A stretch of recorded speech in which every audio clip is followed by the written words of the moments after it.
Hello.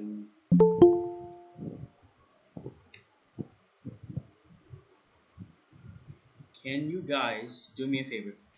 Is anyone of you on your laptop? Could you also record from your side, just to be sure? Because if it doesn't record on my computer, I'm trying. It should. The audio should be fine. But if it doesn't, then we're screwed. So it would be good to have a backup. Can anyone raise their hand or type in the chat or unmute? Just record it on your laptop. No one's on their laptop. No, don't. I don't think it's not allowing me to record either. See, it says recording unavailable, like in the Google Meet directly. But if you guys can screen record on your laptop, so then it would um, record the audio and whatever I'm presenting as well, right? Can anyone do that?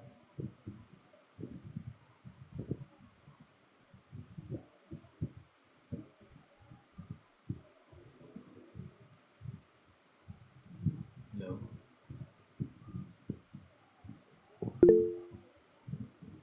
Anshri, can you record on your laptop? You guys can unmute, right?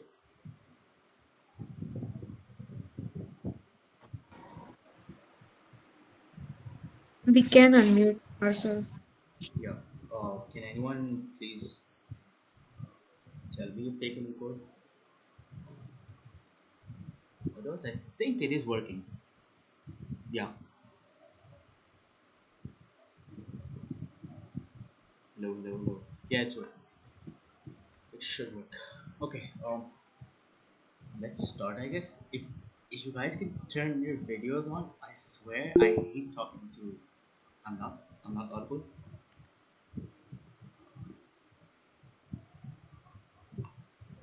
Am I audible now? Is it okay? You guys can hear me clearly. Okay. Um, Vijaya, it might be something with your laptop. Yeah. I think everyone else.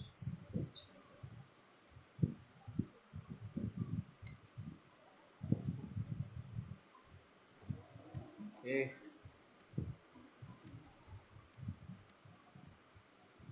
The other people, if you can turn your videos on, that would be great. If not, then I will talk to circles, which I have a lot of experience in. More people are still joining. Okay, let me wait for like 2 minutes. A lot of people have seen this. Did you guys watch the first prelims video I made? The one before this? No one? It's fine. Yes, watched. Yeah, I uploaded it at like 2 a.m. So 2:30 a.m. So recorded it by 2:30. So makes sense. It's fine. You can watch it after this. That one is specifically for prelims, so um, you can rely on that for specific prelims things. And today I will discuss in general the whole exam and the mains stuff in particular. Cool. So is everyone here? Should we begin? Should we start? Okay. I feel see if you. Jesus Christ! I feel like a YouTube streamer. Okay. So welcome to the second episode in the series on UPSC, and I have already uploaded a prelim specific video before this. You guys can watch that if you haven't already. Okay. Uh, and look, for prelims, I'm very confident about my strategy, the things that I've mentioned in the video, the things that work, the things the toppers apply, and these things do work. For mains, I cannot guarantee you that because I have not cleared mains yet. I've just given the exam 1 month ago. And going by the looks of it, going by my judgment, I probably won't clear it. I might be on the margin, but who knows? No, that's not for me to decide. That's for the examiners. But I can tell you guys the things that work in the exam hall, what UPC demands from you, what is relevant, what you can actually prepare for in the mains, and which questions you cannot prepare for. You simply cannot prepare for. You have to do them on the spot in the exam hall. Those are the bouncers, and there will be bouncer questions in every single paper. Okay, even in the essay, frankly. But essay you get to decide out of four, so you can manage. Okay, now remember this: most people waste their time solely on prelims because obviously if you don't clear prelims you can't write mains, but remember this: even when you clear prelims, mains is what gets you the marks, which gets you the rank. Prelims marks do not count. The only thing the prelims is useful for is a filter to cut out the non-serious or unlucky candidates that year. Okay, they will pick 14,000 people or however many vacancies there are, regardless of how well people perform in the prelims exam. Cool. Your major focus should be on mains because, as I've explained earlier, you have a very short amount of time between the prelims and the mains, especially in 2025. Prelims is on 25 May, mains is on 22 August. That's barely 2.5 months time. It was the same thing for us this year because prelims was postponed for us this year, right? But you have to keep this in account. Let me assure you, it's possible to do mains prep in those 2.5 months, but if you have done nothing before, it is so stressful. It is so stressful that it takes a toll on your mental health, physical health, everything. It generally does. So the ideal scenario is, um, I will just speaking for people whose 2025 is their first attempt. So this is the bare minimum you need to do. For the people who have already given attempts, you guys can obviously adjust it according to your needs. Things you've already studied, you can revise quickly and move on to the other ones, right? According to the priority order. So, uh, that's it. Yeah, it's working. I have a few more pointers that I will point out. Uh, Prelims only requires limited study. This I have explained in the prelims video I made earlier. So when you watch that, you'll understand. And if you have any other questions apart from that for prelims, you could put them in the comments or whatever, or email me whatever, and then I'll try to respond to them. Cool. So today we'll go mains paper wise from essay up till GS4, and we'll determine what is needed for each paper and whatever sources there are. Cool. And of course, hopefully this records properly. It is recording, and I will upload this on the YouTube so you can rewatch it whenever you want, speed it up, whatever. Okay. The first thing to do, number one thing that 99% people don't do, or they just think it's a formality. Open the freaking syllabus. Okay. Let me screen share and let me uh, go through it with you so you understand a few things. People think this is a pointless exercise. People think that the syllabus is just there for show. It's not there for show. UPSC specifically picks up subpoints from the syllabus sometimes, and they frame questions around it. You'll see this in a lot of previous year questions for a lot of the subjects. Can you guys see this screen share? Just someone unmute and let me know. Can anyone unmute, please? Yes, it's visible. Yes, Okay, we okay, can. awesome. Okay, so this is the official UPSC syllabus notification. Before starting the exam, you should have a look at it. At least open it once, please. Part one is for prelims. This I've explained in the earlier video, and CSAT I will make a different video on because there's specific stuff for CSAT. Cool. You can read through this whatever. They're assessing the overall intellectual traits, the depth of understanding rather than merely the range. I think there's a point here where they mention that, um, or maybe it's earlier in the notification. UPSC specifically mentions that marks will not be awarded for vague and superficial answers. You might do it to fill the pages, of course, but you will get marks only for answering the question that is asked. This is what this means: relevant, meaningful, and succinct answers. There's a 250 word limit for all of the questions that you solve in mains, right? Understand this, fit this in your head. You cannot write more than 250 words for any topic you study for mains in GS. You cannot write more than 250 words. You simply cannot, because there's not enough space, there's not enough time, there's not enough word limit. The max you can study for any topic is if a 15 marker comes on it, which is 250 words. Okay? And in 90% of the cases, you will realize that even in the PYQs, the questions are not from one specific topic. They link that topic with another thing, and they ask you to analyze, or they'll ask two, three things, which are subtopics inside that question. So maybe they'll ask, let's say, the impact of climate change on the Himalayan ecosystem and on the Indian economy. So you automatically have two subparts, right?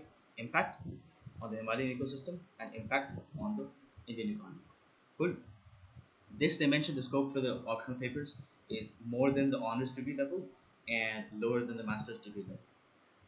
But that is for you to decide on based on your optional. I can't help you with optional right now. I can give you a bit of advice about how to choose it, but other than that, no. Qualifying papers, these are super easy. You don't have to worry about them right now. You can think about them like 3 days before your mains. It's more than enough, frankly. If you're good in English, English paper is super easy. You only need 25% to pass. And same with Hindi or whatever Indian language you choose out of all the scheduled languages. You only need 25% to pass. The caveat is that if you don't pass the language papers, you don't get 25%. Your mains papers are not checked. So don't take it that likely to fail the language papers. Because every single year, 1,000, 2,000 people out of 13, 14,000 people writing mains, they fail the language papers. Boom. Mains gone. No matter how well they're prepared. So English is super easy. For Hindi or whatever Indian language you have, at least practice like 2-3 days before the mains. You can do that in the optional break you have, 5 days after GS4 finishes. Cool. Let's go to the essay paper first of all. This is all they tell you for the essay, right? Essays on multiple topics. Keep closely to the subject of the essay. Arrange the ideas in orderly fashion, write concisely, and credit will be given for effective and exact expression. The simple crux for the essay paper is 4 topics in section A, 4 topics in section B. You choose one, and you choose the one whose crux you can understand the best. Every essay, most of them are philosophical in the past few years, so every essay has a basic crux. If you're able to understand that crux and present your thoughts in like a proper structured, good language way, decent language, it doesn't have to be really amazing language, um, then you will get marks. If you support your arguments, examples, blah blah blah, all these things, you will get marks. Because this is all they want. They want you to stick closely to the subject of the essay, right? Arrange your ideas in an orderly fashion, write concisely. Don't uh, overdo the sentences. In okay, for mains, all of the question papers, you get a question come answer booklet. Fine. So it has the instructions, blah blah blah, on the first few pages. Then it has the questions printed, and underneath it there's space to write the answers. You cannot exceed that space. You cannot go outside the margins. Whatever space UPSC is giving you, that's all you have. Okay. So usually for 10 markers, you have 2 pages. First page will have a little bit of the top used up for the question, right? In English and Hindi, the questions are written in both, and then you have the rest of the page and the second page. So basically 2 pages for 10 markers and 3 pages for 15 markers. Realize this in your head. You cannot write more than that. You cannot write more than that. So do not study things. Don't study entire books. 4 books for international relations. 4 questions come out of 20 in GS2. Cool. I'll explain it when I go through each GS paper, um, paper wise. But study things proportionately according to the weightage and what is asked in the exam, what is required in the exam. Cool. So, look, for essay, it's really hard to teach you the look. You only improve in essay by two things. First is reading things. If you do not read things, if you do not have ideas, how the hell are you going to write ideas? So the first thing is to read, to have ideas. Now, most of these ideas, knowledge, whatever, a lot of it you will already get from the GS stuff you study and the option stuff you study, right? You will learn about, the history of India. You'll learn about the geography of India, the polity of India, governance, ethics, blah blah blah, everything about India and the world, right? So a lot of examples you can pick from there, a lot of ideas. The basic idea for essays is you're presenting your thoughts, your interpretation of that topic in a structured manner. So usually, it, the idea is first you interpret the topic a little bit, right? I will like host a few examples of my essays later to show you guys. Let me see. Let me show you the last one. I think this is the last full length one I wrote before the mains. This was which date? Okay. 11, 11 September. Okay. So, obviously, in the beginning, you open the question paper, you select which ones out of four. If you don't want to touch section B right now, you can leave it for later. You have 1.5 hours for each essay, right? So divide it equally because both carry the same number of marks. So try to finish the first essay within 1.5 hours and then quickly start on the next one. So, for example, I chose this one. The most fertile ground for growth is often found in the cracks of imperfection. Good. Now, this one, whatever phrasing, whatever way it's framed, you guys can understand the crux of what it's trying to say, right? The most fertile ground. Fertile ground means like suitable conditions, right? So suitable conditions for growth is often found in the cracks of imperfection. Cool. So this is the place where the most suitable conditions for growth are found. Cool. This is the crux of the topic.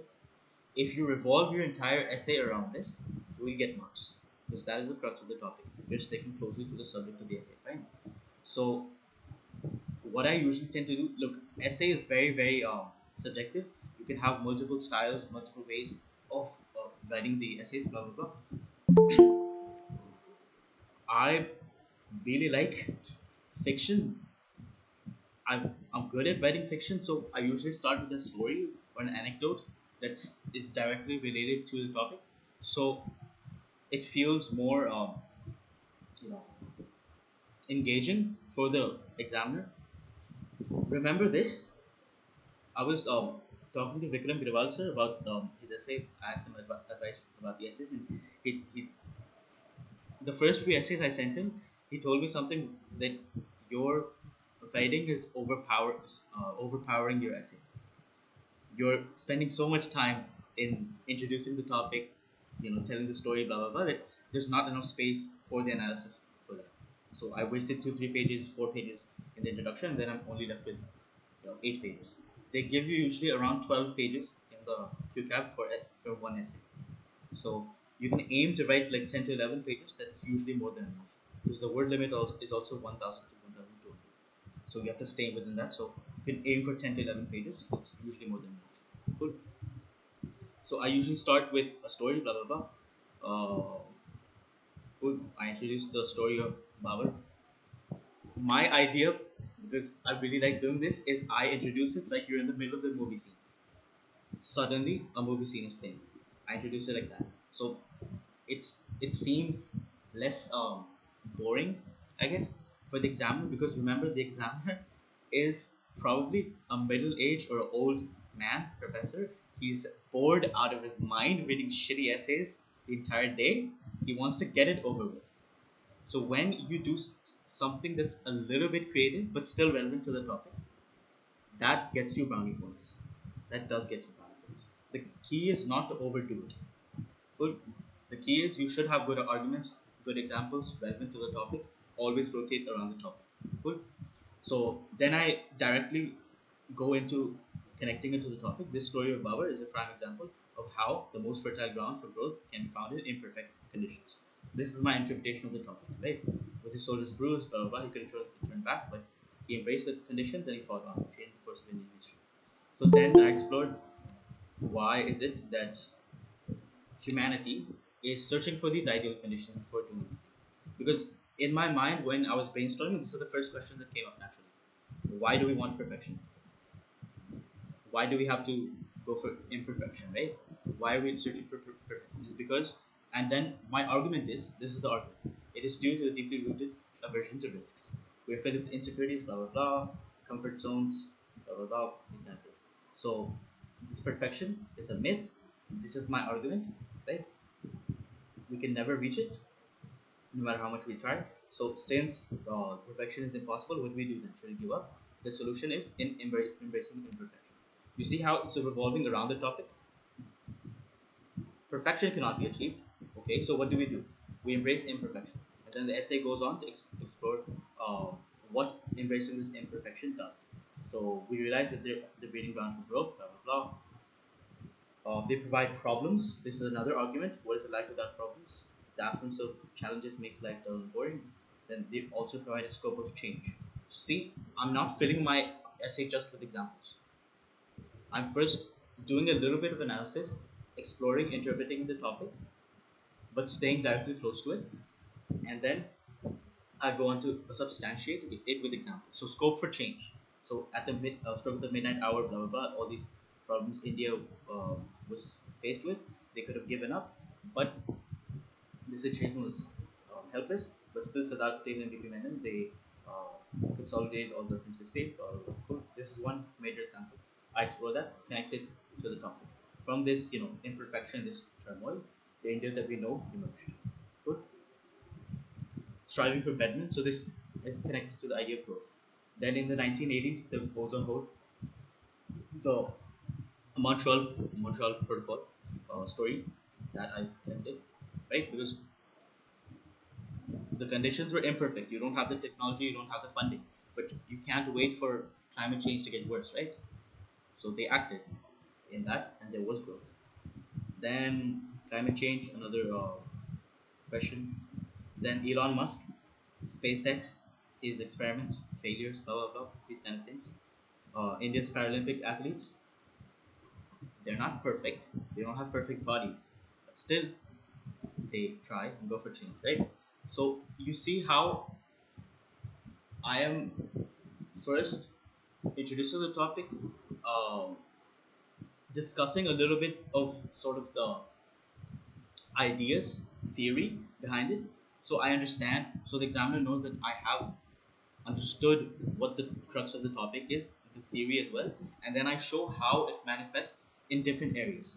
So I showed in Indian history, right? Modern history, 1947. I showed it in climate change. You can say this is from environment, right? I showed it in the Bauer example in the beginning, uh, medieval history. I showed it in sports from the Paralympic athletes. Then, in a world where waiting for the right moment is the norm, we have seen how this is transitioning into my conclusion because I reached page 9. So I tried to finish by like 10 or 11, right? They were back in the challenges, blah blah blah. In this process, this happens.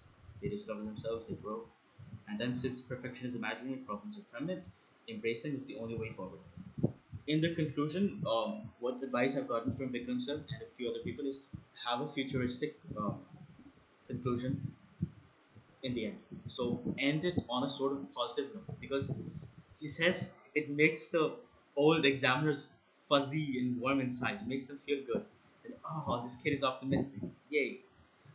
So end it like that. The way I ended is by doing this, we can make embracing imperfections the norm. And this gives us a way of tackling the major problems affecting us all. Blah, blah, blah. Climate change, poverty. Just we must cherish this and act on it on this priceless quality of humanity to keep going even when it seems hopeless. Good. Ended it on a positive, hopeful note. Examiner feels good.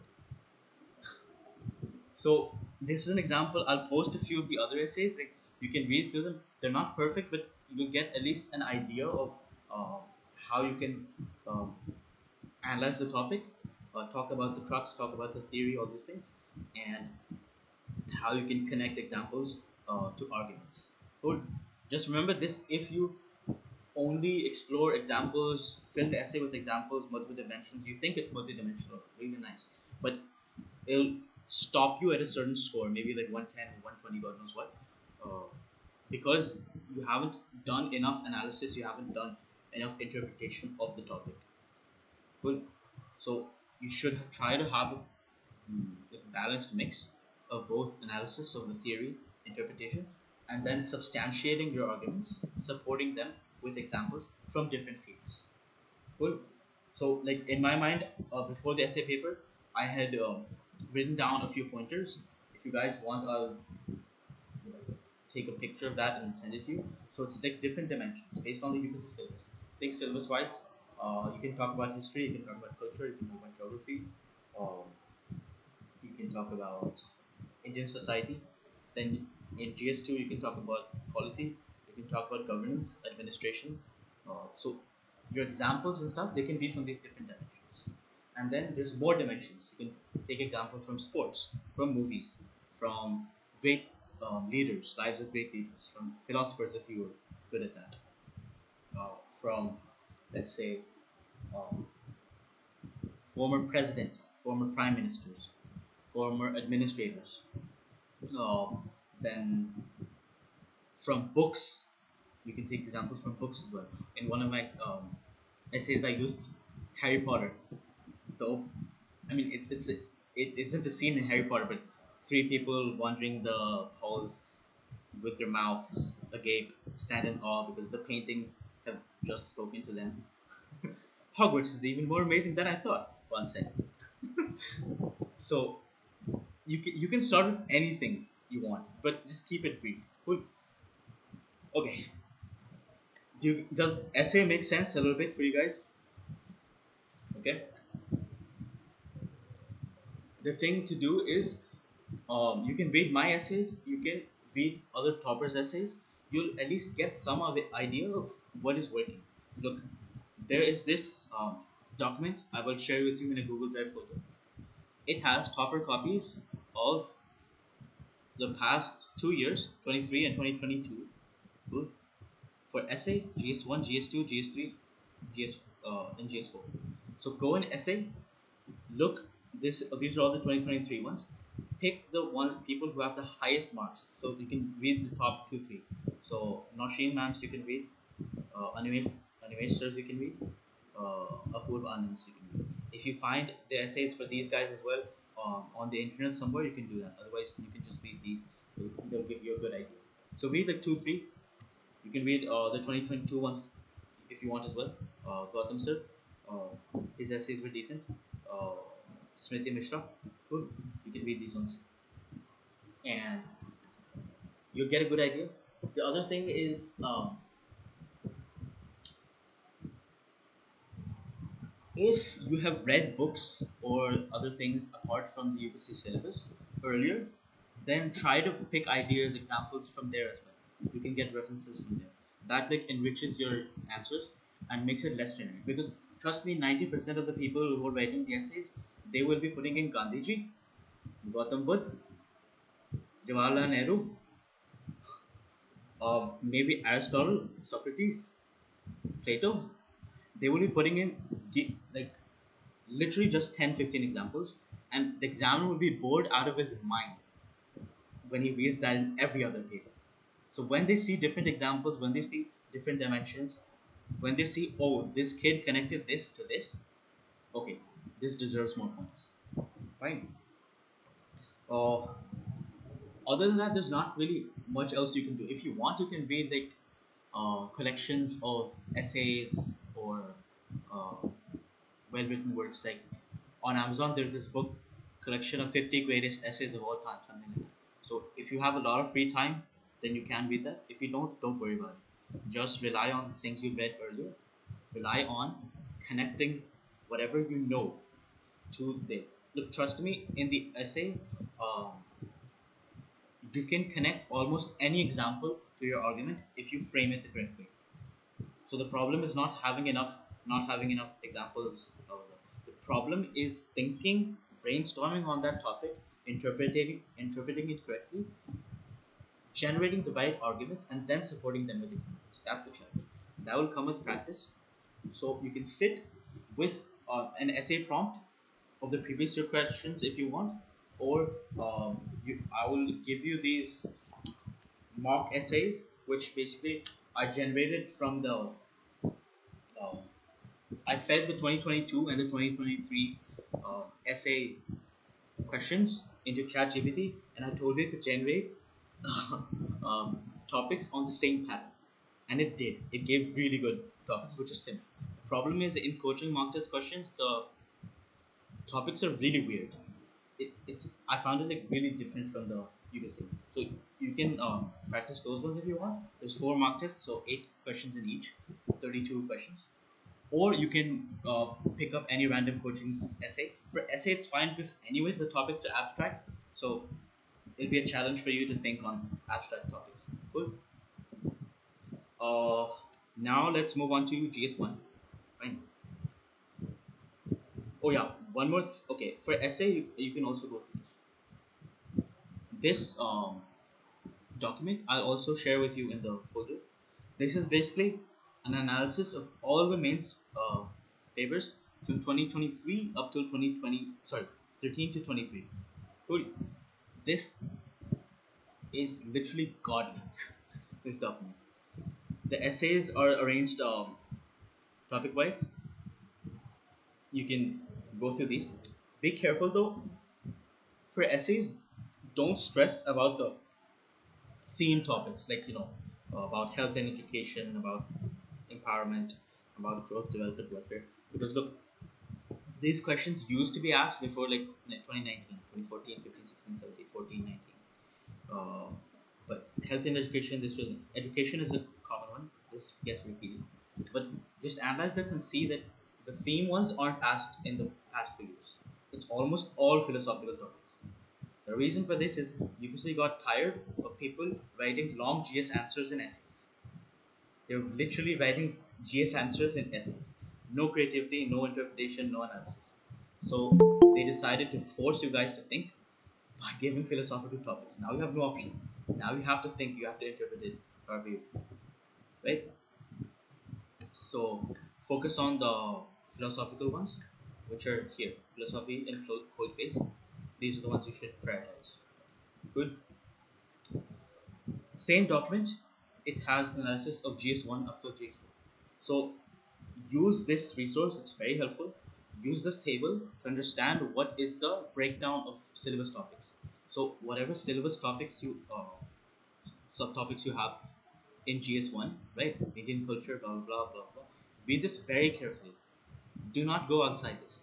Indian culture, when it says art forms, literature, and architecture, these are the only three things you need to focus on. Now look, these three are very broad, right? Art and culture, literature, this. So how the hell do you know what to study? For this, you go into the PYQs. This table you can see for the number of marks for each uh, subtopic in whatever year. So this will give you an idea. For example, look, post independence 50, 0, 0, 0, 0, 0, 0, 10, 15, 0. There's almost never a question on post independence history. Same with world history, look. 0, 15, 0, 10. Max one question. So it's obvious you don't spend that much time on it, right? You just need to know enough to be able to tackle one question. Fine. Uh, this is for all the subjects in GS1. Then it's I think it's in the same order as this as the syllabus, so you can refer to this. You have 2013 up to 2023, all the questions that have come. You can also look at the 2024 ones. Good. You'll find some repetition, some new questions. So be very careful for this in GS1 especially. There's a lot of questions that are one-time questions. They will never come again. Do you think this will show up again? Discuss the Tandav dance as reported in early Indian inscriptions. Or um, Bhakti movement received a remarkable reiteration with the advent of Sri Chaitanya Mahaprabhu. There's literally two or three sentences in Nitin Singhani about Sri Chaitanya Mahaprabhu.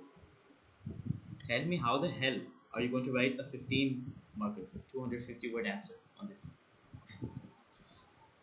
This was asked in the exam hall. The people who gave the exam in 2018, they had to tackle it on the spot. So understand this for art and culture, just as for prelims. Do not overdo it. It's a battle you cannot win. There will be max 3 questions from art and culture in GS1. Cool. And out of those three, one will be doable, the other two will be things you've never studied, or such specific extreme topics that it'll be really hard to write 15 markers or 10 markers on.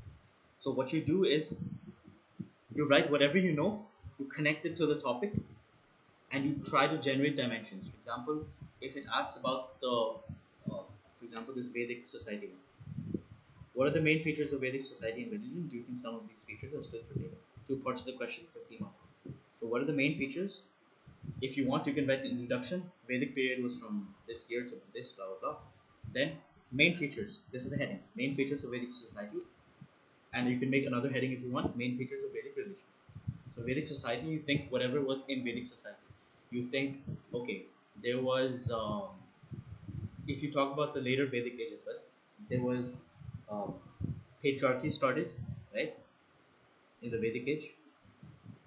Then you can talk about the structure of their society. They had sabhas, they had samitis, they were sort of democratic institutions where the village people they met to take decisions collectively, right? Um, at first, there were chiefs, and then there were kings, right? Hereditary kingship became a thing. So think of the dimensions of society, and like that, you can go ahead and write the answers. Good. So for this GS1, go through it, focus on the past 4 or 5 years questions more. So go backwards, 24 backwards, because trust me, the 2013 these type of questions won't. Most of them won't repeat. If they do, see if it's a repeated theme. Like Buddhist stupa art or Buddhist something, this repeats several times. Then Mesolithic rocket architecture, this is repeated a few times, right? Then Gandhara sculpture, this has come a few times. Come 2014 and then here. Central Asian Greco-Bactrian elements in Gandhara. For the ones that repeat, study them in detail. The other ones, you can skim through. If you don't skim through, it's fine. You can leave it. Leave it for the end. This is not your priority. Okay, for GS1, there's actually a video on the Understand UPC channel which explains in detail about what sources to follow, all these things. And it's by a ma'am, I don't remember her name, who has scored one of the highest in GS1. So you can watch that. I won't repeat it because I'll mostly be telling you the same thing. Just a few short things. Art and culture, be careful about, don't overdo. Modern history as well, just see which are the focus topics which are likely to repeat and not the one time ones. For example, evaluate the policies of Lord Curzon. Are you going to memorize every single governor general and viceroy's policies? No, no, right? You cannot. It's physically impossible to remember all of that. So, whatever question comes, you just associate it with their time period. Lord Curzon was in this year. Whatever was happening around that time, let's say development of, I don't know, was this the guy who did the partition of Gondwana? I think so. Who knows? Just relate it to that period and write based on that. Cool. Post independence, there are very, very few questions. There's only 2 topics: consolidation, reorganization. 2021, they asked about consolidation.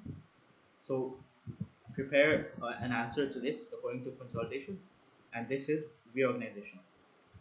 So prepare a topic list. If they ask anything outside this, it's out of the syllabus. You have to solve it on the spot, or no one else will know. Fine. Then same for world history.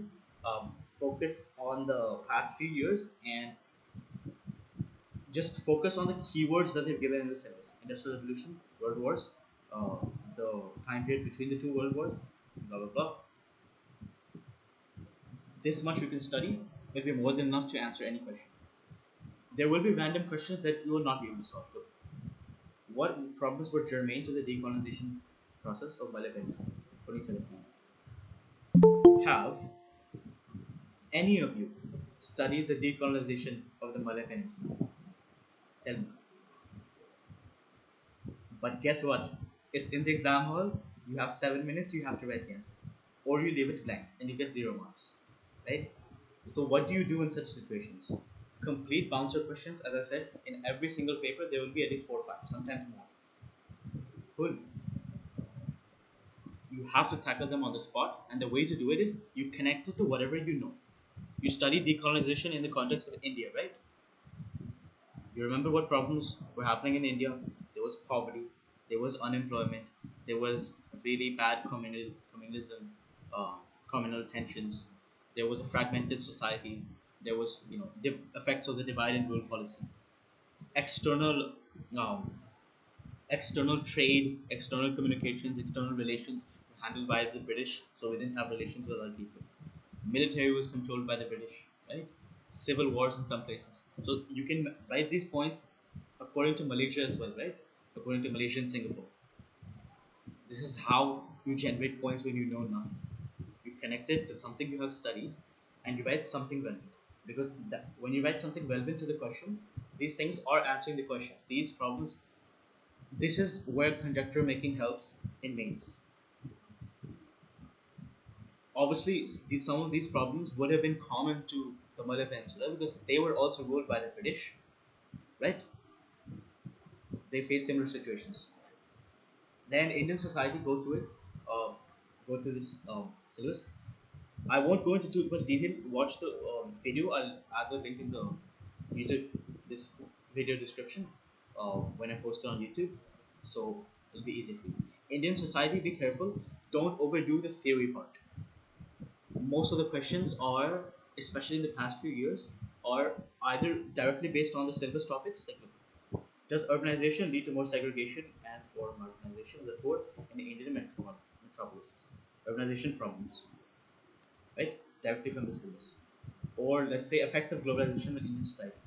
Elucidate the relationship between globalization and new technology in the world of scarce resources with special reference to India, right? Or are we losing our local identity for the global identity? These kind of things. Positive and negative effects of globalization on women in India. So either it'll be from the syllabus or it'll be something which is very, very, you know, sort of not current affairs related, but general that you have to do on the spot. For example, the perfect example of this is this question. Let me show you. Wait.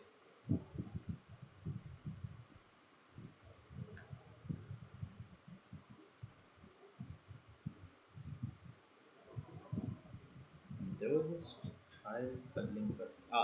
Here it is. Child cuddling is now being replaced by mobile phones. Discuss its impact on the socialization of children, population, and associated issues. You can consider it under this topic, but it's a sort of general question, right? So, what the hell do you write about this? Here, you have to generate points. You have to think that whatever its impact could be on socialization of children. They are, less communication, worsened communication skills, um, health problems. You can talk about inability to form meaningful relationships and friendships, low attention span. So you can come up with points like this, and if you come up with like 4 or 5 points, it's usually more than enough. Good. Then for geography as well, you go through this. You go through the video. It also explains things in detail. Focus more on the past 4 or 5 years questions and read according to the syllabus points whatever questions have been asked in these. Good. Let me talk about the sources really quickly for GS1 for this art and culture. There's one book, Nitin Singhania, frankly, that is more than enough for you. Even that, study selectively according to the things that are asked in PYQs. Don't start reading all of the things in Hanya from finish, start to finish. Cool. So everything you study in prelims or mains, it has to be aligned according to the PYQs. If it's asked in PYQs multiple times, study it. When you analyze the PYQs, you will notice there's not a single question. Go through this. Not a single question on, except for this Tandava dance. This is an exception in 2013. Not a single question on performing arts, dance, music. There's I think one or two questions. Then theater, puppetry, martial arts. No questions on this. Why the hell would you study it? If there's a question on it, one question, no one will know it. So they will anyways either leave it blank or write random stuff. Cool. Anyways, you get very little marks. But the things that are repeated, for example, architecture, right? This you should study. The Bhakti movement, Sufi movement, they keep getting repeated. This you can study. Uh, the this what is it called? Chola architecture. This keeps getting repeated. It was repeated in 24 as well, right? The Sangam literature. This keeps getting repeated. So these things you can study. The bouncer questions you cannot prepare. Fine. Then for modern history, stick with the same thing I told you for prelims, spectrum. That one book is more than enough for you, honestly. Study that again selectively. Whatever topics are repeated here that you can study for. For example, the certain spurted in famines, the tribal movements, right? The peasant movements. Then this question is repeated multiple times. Since the decade of the 1920s, the national movement acquired various ideological strands and thereby expanded its social base. Right? Uh, Let me show you if it's here. Look here. Highlight the importance of new objectives that got added to the vision of its Indian independence since the 20s. They are basically referring to the rise of communism, the All India, I think, All India Kisan Sabha, a few of these organizations, All India Trade Union, these kind of things were founded. So, rise of peasant movements, rise of communism, socialism, these kind of things. That's what they're referring to. And then the rise of revolutionary leaders, the rise of Indian National Army, right? These are new ideological strands that got added, right? So study based on that. Study spectrums selectively. For post-independence, honestly, you don't need to do anything except for these two. 21 question and 22. Just prepare these two. For world history, if you really want to study this, you can read the Prahar PDFs or from any other source. Look, I will upload these in the uh, what is it called? The Google Drive folder as well.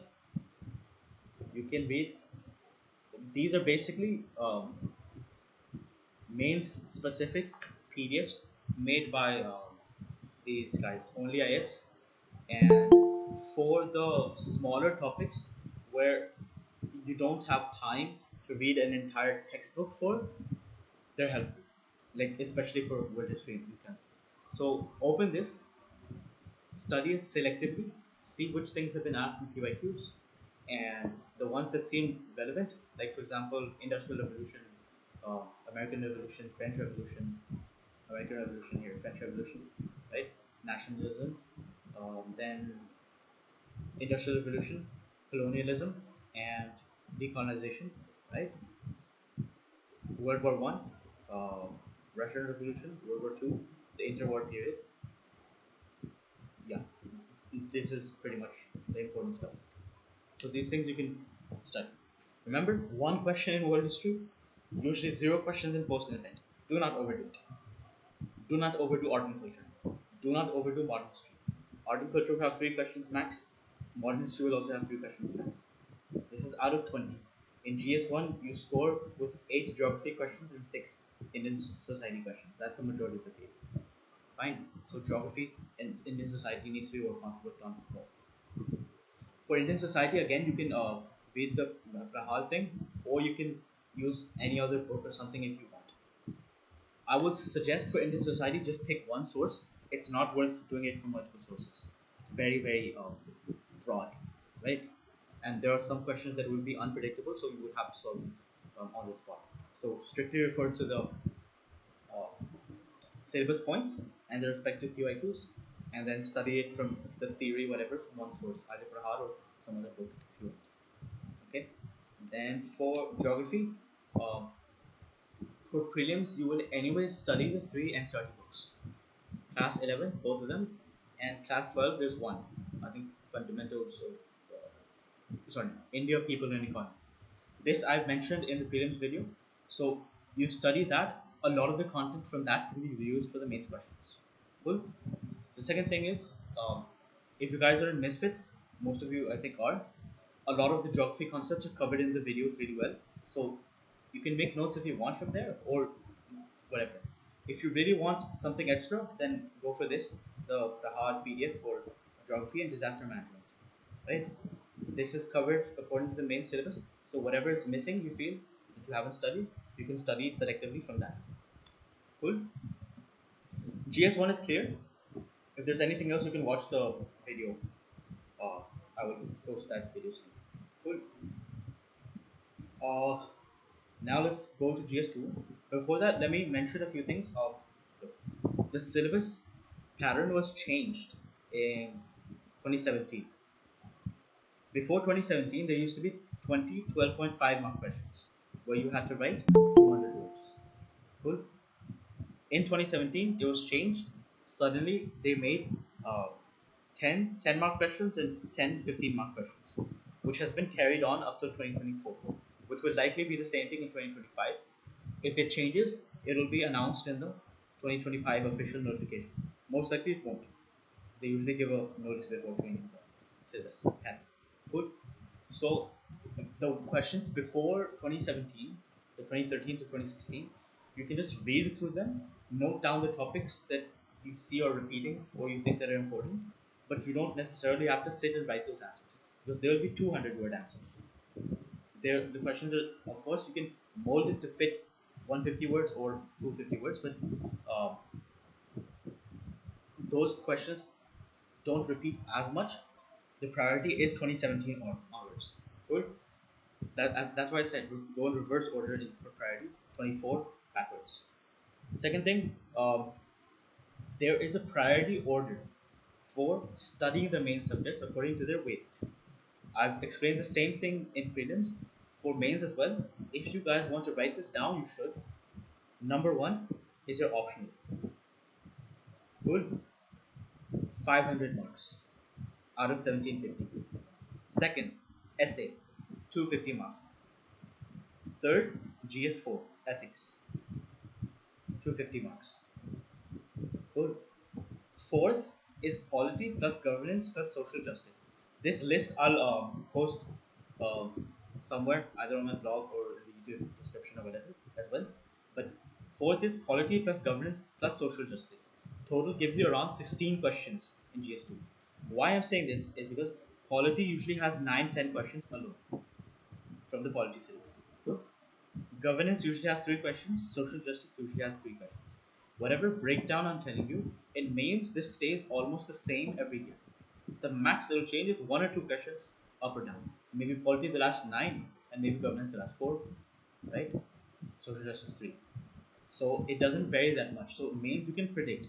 Okay, polity will definitely have these 9 10 questions. This will have 3 4 questions like that. So a lot of the topics overlap between governance, social justice, and polity. So, preferably study all these three together so you have a better understanding of the topics and accordingly see their PYQs, right? Then, fifth is geography plus environment and ecology plus disaster management. These three, again, a lot of topics overlap, especially in the past few years in geography. GS1, they're asking questions related to disaster management. In disaster management, they're asking questions related to geography because as you know, as you guys probably understand by now, subjects are not studied in silos. Everything is interconnected, right? So, if you study them together, the overlapping topics, it helps in understanding things better. Cool. Same for environment and ecology. There's only three questions usually in GS three. I'll discuss that when we get to GS three, but it overlaps a lot with these two subjects. Then sixth is economics plus agriculture. In the GS3 syllabus, when I show you, agriculture is a separate subheading. They specifically ask about cropping patterns, about public distribution system, about marketing, about e-technology and the aid of farmers. So, unlike in prelims, where there's very few agriculture questions, they're mixed under economics, right? Unlike that, here economics and agriculture have equal weightage. Four questions economics, four questions agriculture. So study them together, and these around eight questions will be the chunk of a major chunk of GS3 for you. Then seventh is international relations plus internal security. Again, it's better to study these two together because uh, the issues in these are interconnected, right? Border issues, Naxalism, terrorism, blah blah blah, all these things. Eighth is Indian society, usually around six seven questions in GS1. Then ninth is history and art and culture combined. Three questions from history, three questions from art and culture. Fine. Then the last one is science and technology, usually around three questions in GS three. So let me tell you this as well. This is very important. Ideally, you should be studying the subjects that overlap with prelims and mains first. Makes sense, right? First, you have to give prelims.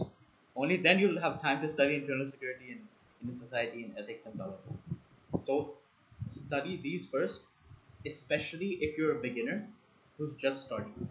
Because what will happen is you might spend too much time on studying the small subjects, internal security, Indian society, blah blah blah, and that won't help you in prelims. But the major chunks are anyways the overlapping subjects with prelims. So if you study those, you'll be ready for the mains part as well and for the prelims part as well. It'll be much easier to revise for prelims and same for mains. So the first one is polity. There's a massive chunk in both prelims and mains. Cool.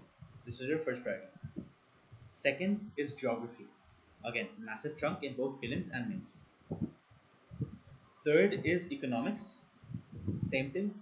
Massive chunk in prelims and a pretty good chunk if you include agriculture as well. Eight questions in uh, GS3 mains as well. Fourth is environment and ecology. It's a massive chunk in prelims, but it's a minor subject in mains. As I said, only two, three questions from environment and ecology in mains. That too on specific topics. See the UPSC PYQs for GS3. You will realize that most of the questions are either general on some general environmental issues or they're on recent conventions like COP26, COP27, COP28, UN Framework Convention on Climate Change. What are the promises India made? What are the commitments India made? These kind of things. Then fifth is science and technology. Again, a moderate, like medium chunk in prelims, but it's a minor subject in mains. Two, three questions in mains. Cool. Then sixth, ancient and medieval history. Small chunk in prelims, and it does not appear directly in mains. Listen to me carefully. Ancient and medieval history does not appear directly in mains. Open the syllabus, it's not there. All it says is salient features of Indian art and architecture, blah blah blah. These things. Right? Art, architecture, literature. That's the three things, and then based on PYQs. The caveat is to solve art and culture questions, you need to have some knowledge, some background, basic knowledge about art and culture, at least the timelines, at least the time periods, what dynasties were there. Otherwise, how the hell will you know what Vijayanagar kingdom is? How will you know what Sangam age is? How will you write about the Bhakti movement when you don't even know it was, what period it was in? How will you write about Buddhism and Jainism architecture and relate it to the present context when you don't know what context it developed in? Right? So the prelims stuff you study for history and art and culture, that knowledge will help you for mains. And in mains, you can focus on the art and culture aspects of it. Again, do not overdo studying art and culture for mains. The stuff you studied for prelims, revise that. And if you feel there's something really extra that you need, study it specifically from a book or from Google. Don't spend too much time on it. Seventh is modern history. Small chunk in prelims and also minor subject in mains, two, three questions. Cool. And then last, horticulture, minor subject, small chunk in prelims, and again a minor subject in mains, 2 3 questions. Fine. So I'll add this list later, so you guys can see. And let me quickly explain GS2 as well. Okay. By the way, for all the GS papers as well, I'm explaining. You can open this topper copies list, see the topper copies of the first few toppers. So Anmesh sir, they're the highest in 2023. Ishita Kishore, I'm second highest. You can see these ones and look. Trust me, when you the problem is the biggest problem with mains is we don't look at what the exam requires of us. What they you can be written in the exam or what is required. Instead, we build this imaginary scenario in our heads of I need to write perfect answers. I need to write so much more. Let me show you animationer's copy.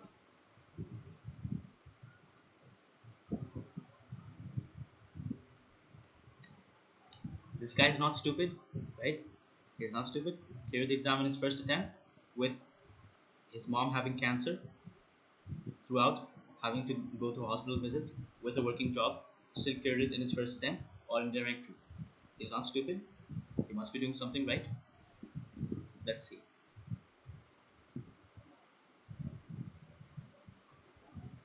No, no.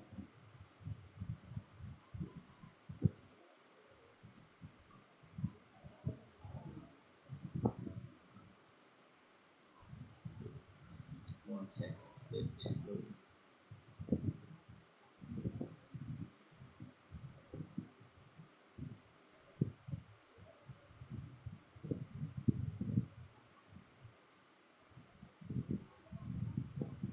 Okay, yes.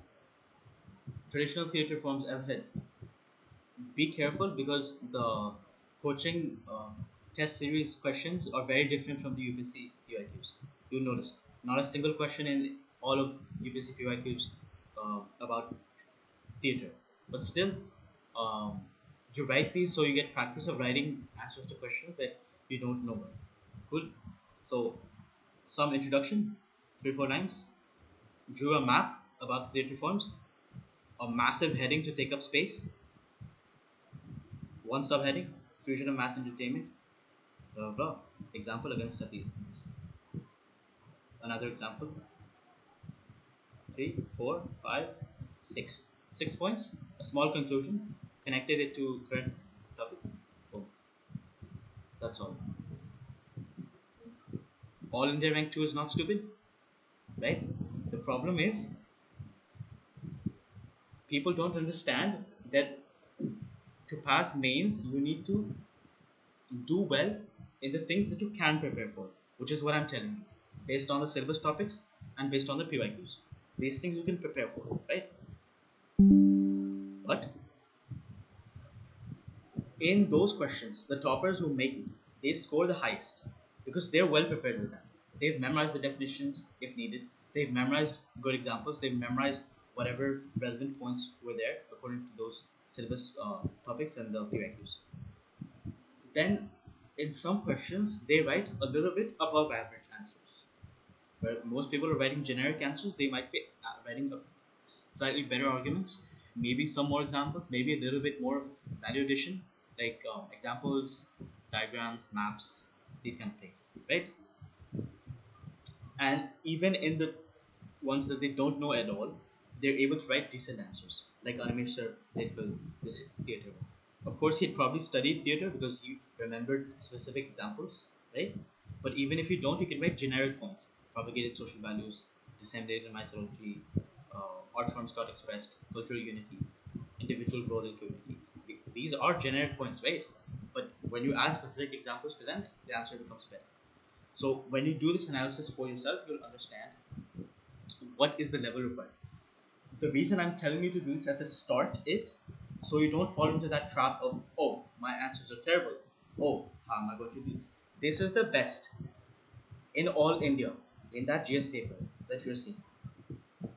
Understood? You need to try to aim to match this, or even if you're a little bit below this, you will score really good marks. Understand this, that all the mentors, all the toppers, all the teachers, all the coaching institute people, they feed this in your head. Mains is very difficult, UPSC is very difficult, you need to do this, you need to do this, you need to do that, you need to write this. The exam hall conditions are never ideal. I can guarantee you this because I gave the exam last month. Last week I had a cold and a cough, body pain, everything. I gave the last four exams through that.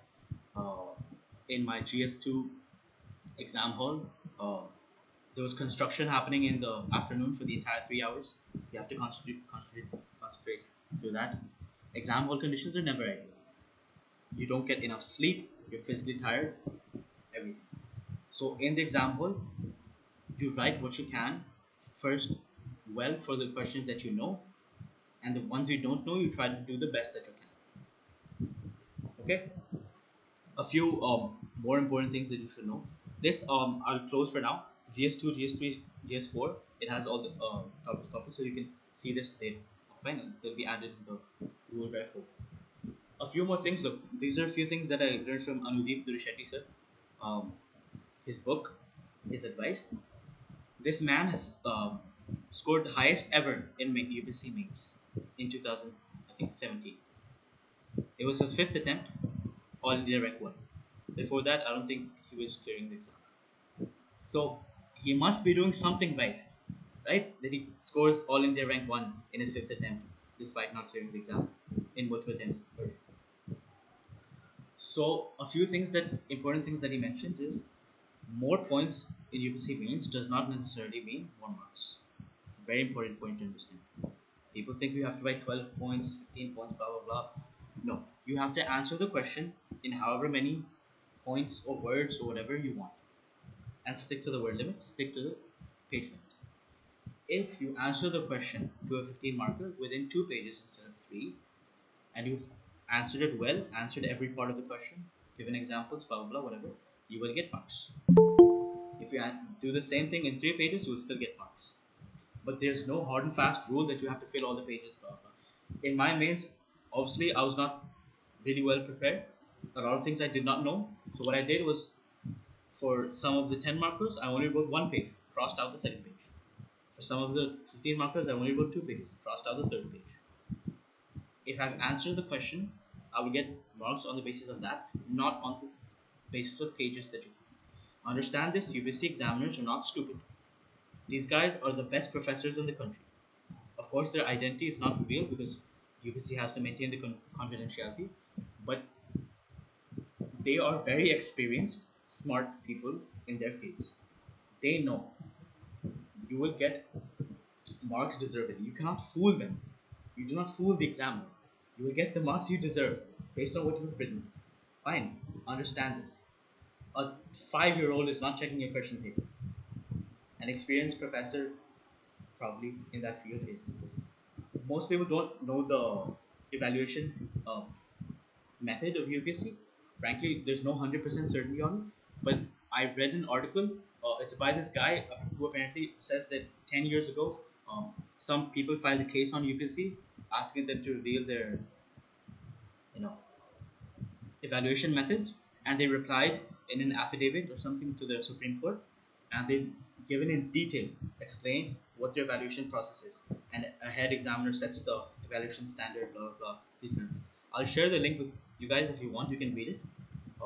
Although it's not helpful for you because it's only helpful for you after you read after you read the mains, but for your own curiosity's sake, you can read through it. Cool.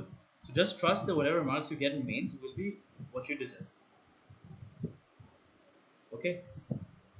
Now GS2, let's cover really quickly. Uh, GS2, once again, read through the syllabus first. Whatever you have, four major subjects. As I mentioned, for you guys, a lot of the topics overlap. For example, development processes in development industry. This is sort of part of governance as well, part of social justice as well. Then this, this is mostly governance. It overlaps. There's no fixed you know, demarcation between these topics. So again, go in this thing, analyze the questions. For example, look in polity, there have been only two questions, oh yeah, two questions here, two questions here. In the past, what, 10 years for executive and ministries? Why would you waste time on executive and ministries then? Leave it, or study it really briefly, whatever you did for prelims, and do that. So this is why this analysis is very important. You prioritize according to what is asked, especially in the past 4 or 5 years. Good. Do the same thing for the other subjects. Study these three together. Quality, trust me, stick to Lakshmi Kant, whatever you've studied for prelims, for mains. The thing in quality questions, especially GS2 questions for prelims, is there will be two types of questions, especially if you see the 2024 paper, the one that just happened. Oh, bad memories, but okay. There will either be questions from these syllabus subtopics. These are the static part, right? See the PYQs to understand what type of questions have been asked on them. Or there will be questions which are sort of current affairs based on major developments of the current affairs. For example, let me you guys can see the 2024 paper later. But for example, look, first question there was one nation, one election principle. This was sort of in the current affairs. You can say it's under election reforms as well. Um, so examine the need for it and with reference to various committees, blah blah blah. Cool. Then Lok Adalats and arbitration tribunals. The thing is, there's not a single PYQ on this.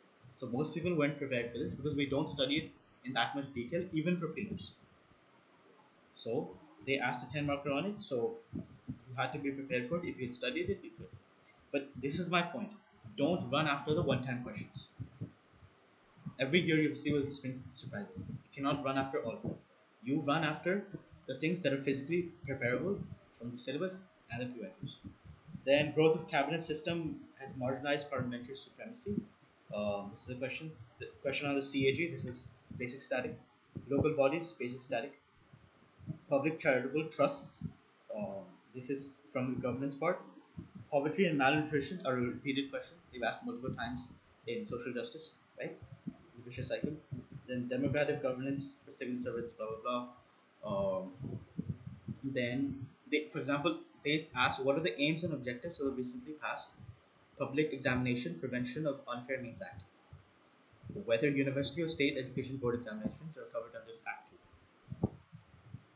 You cannot prepare for this question unless you've read it in the newspaper. Maybe you remember the features, right?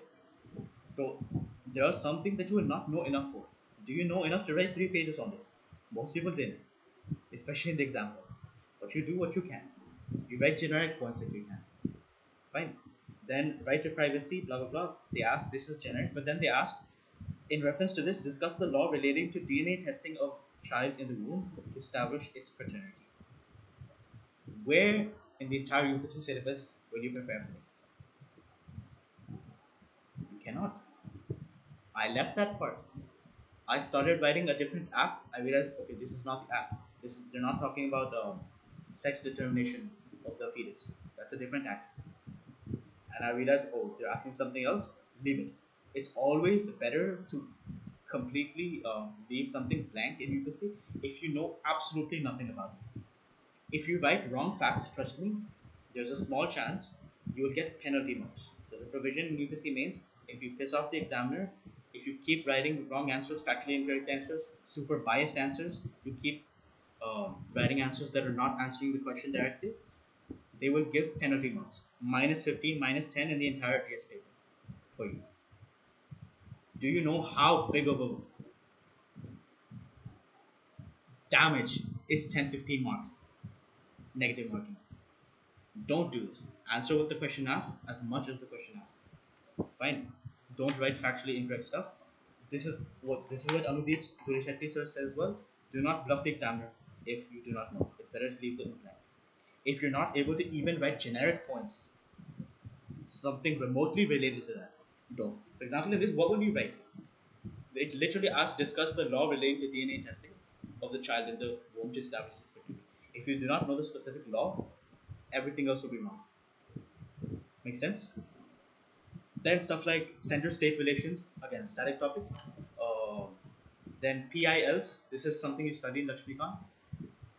Secular state, secular principles of the US. This is again from the syllabus, comparison of the Indian constitution with others. Citizen charter, again, they ask almost every other year from governance. So governance, a lot of the topics do repeat. Then stuff like healthcare system, blah blah blah. E-governance, again repeated. Terrorism, oh, this is for international relations. Two. So for politics, stick to Lakshmikant. If there's anything else you need, either look it up on the internet, or if you really want to, you can see this Prahar, the Polity and Constitution. This one. Good. Same thing for social justice and governance. If you really want something else to study, you can study from this social justice and governance. This one. But again, as I said, use it selectively. Don't read it end to end. Read it according to the PYQs. Then for international relations, only around 4 questions come every year. Two 10 markers, two 15 markers. This has been the case for the past 2 years. You can check. But the thing is, the international relations syllabus, let me show you really quickly. The IR syllabus is just this much. India and its neighborhood relations, bilateral, regional, and global groupings, blah, blah, effects of policies, politics of developed and developing countries, Indian diaspora, and important international institutions, blah, blah, blah. Now, you go into this analysis thing, table, and you see, well, let's see what the breakdown is. India and its neighborhood. Since 2018, 0, 0, 0, 0, 1, 0. Does this tell you something? They are not focusing on India and its neighborhood that much. So it makes sense for you. In the last 4, 5, 6 years, they've been mostly focusing on international institutions and bilateral or regional groupings.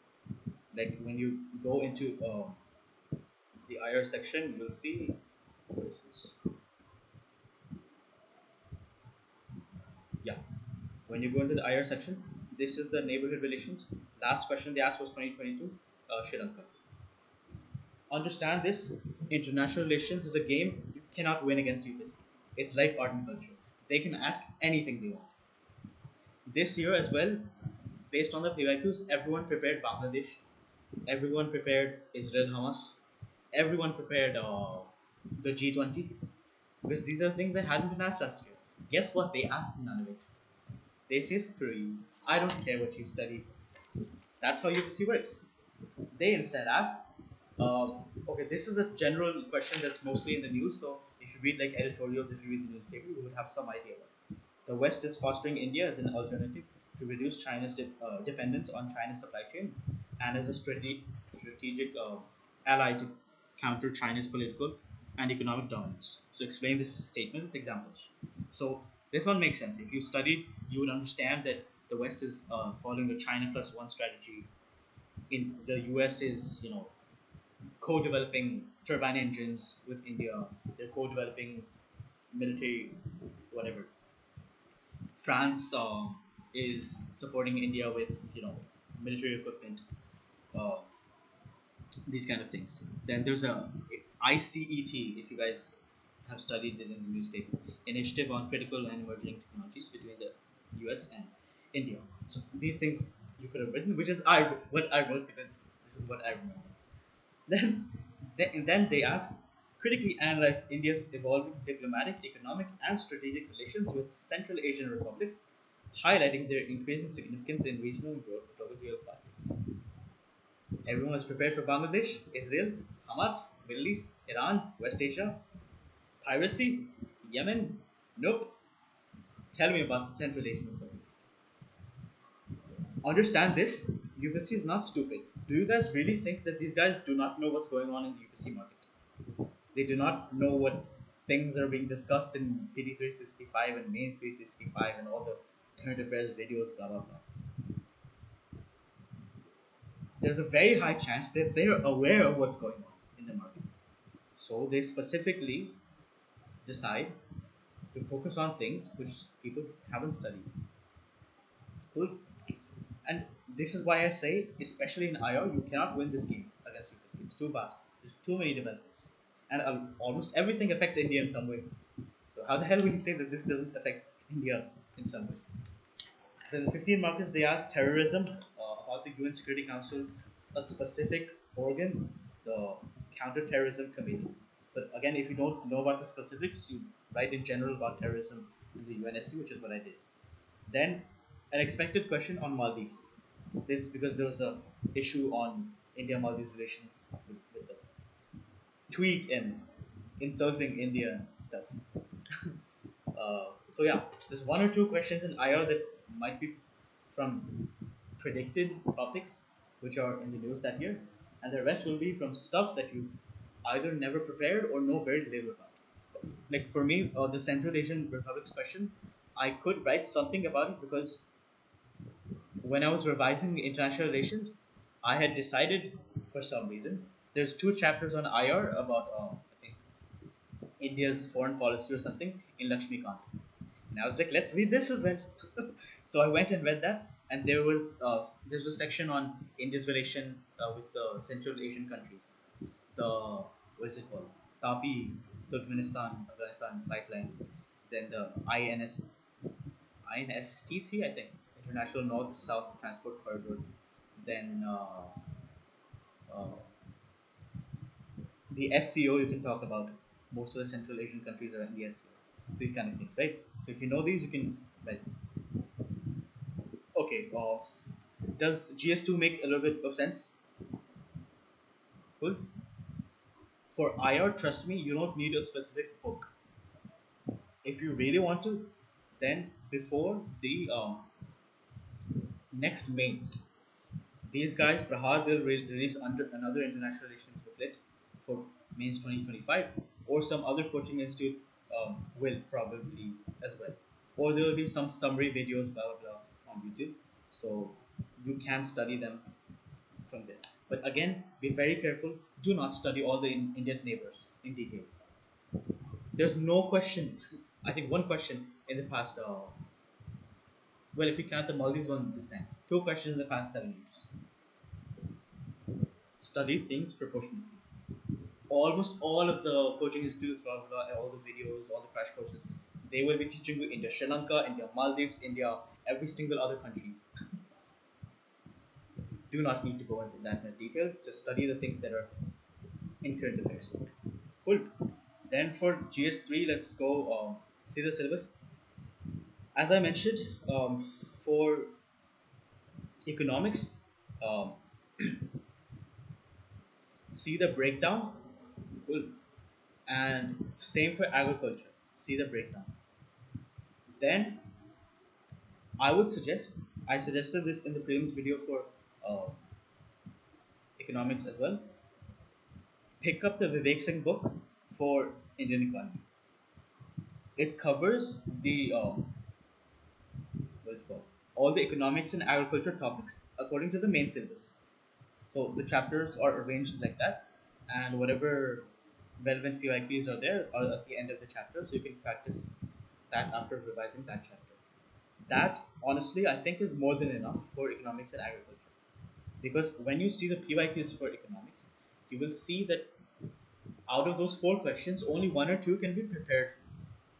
They're on the static concepts like infrastructure, for example, uh, energy, ports, roads, railways, blah, blah, blah. For example, this year there was a question on airports, right? So comes under infrastructure, right? Cool. Or there's repeated questions on inclusive growth and issues. There's repeated questions on this Indian economy, like current trends. For example, let me show you. 2023. Distinguish between care economy and monetized economy. Cool. This isn't specific to the syllabus, right? Then most of the unemployment is structural. Examine the methodology adopted to compute unemployment. Even in economics, there are a lot of one-time questions that will never ask again. For example, look, uh,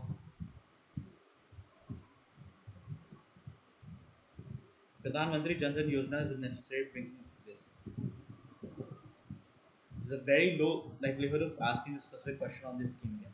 Because this was, I guess, introduced around this time or something. So they would have asked it. Success of Make in India depends on Skill India. You see, these are sort of current affairs questions that are relevant in that time. which won't probably be asked again. For example, this one: do you agree that the Indian economy has experienced a V-shaped recovery? Again, this is a sort of current affairs question that was relevant to 2020 after COVID, right? So study according to that. Understand that in economics you cannot prepare everything properly. Out of those three, four questions, some of them will be have to solve on the spot, like share economy and monetary economy. You probably know something about it, but you'd have to do it. For example, this status of digitalization in the economy, problems faced in this regard, and suggest improvements. Right? Yeah. So do that for agriculture as well. There's a tiny topic of land reforms. You can study it from any source if you want. Study it from the Prahar thing if you want. But no, there's this chapter in Vivek Singh on land reforms as well. So it's fine. You can cover it from there. Cool. Uh, then there is in here disaster management. Disaster management. Okay, so four questions for economics, four for agriculture, eight questions in TS3. Disaster management usually only has one or two questions. Treat it like you treat world history. Just one or two questions. So just go through the PYQ, see what they've asked. They either ask disaster, that's what the syllabus is, right? Disasters. So either drought, earthquake, blah blah blah, flood, landslide, earthquake, cloudburst.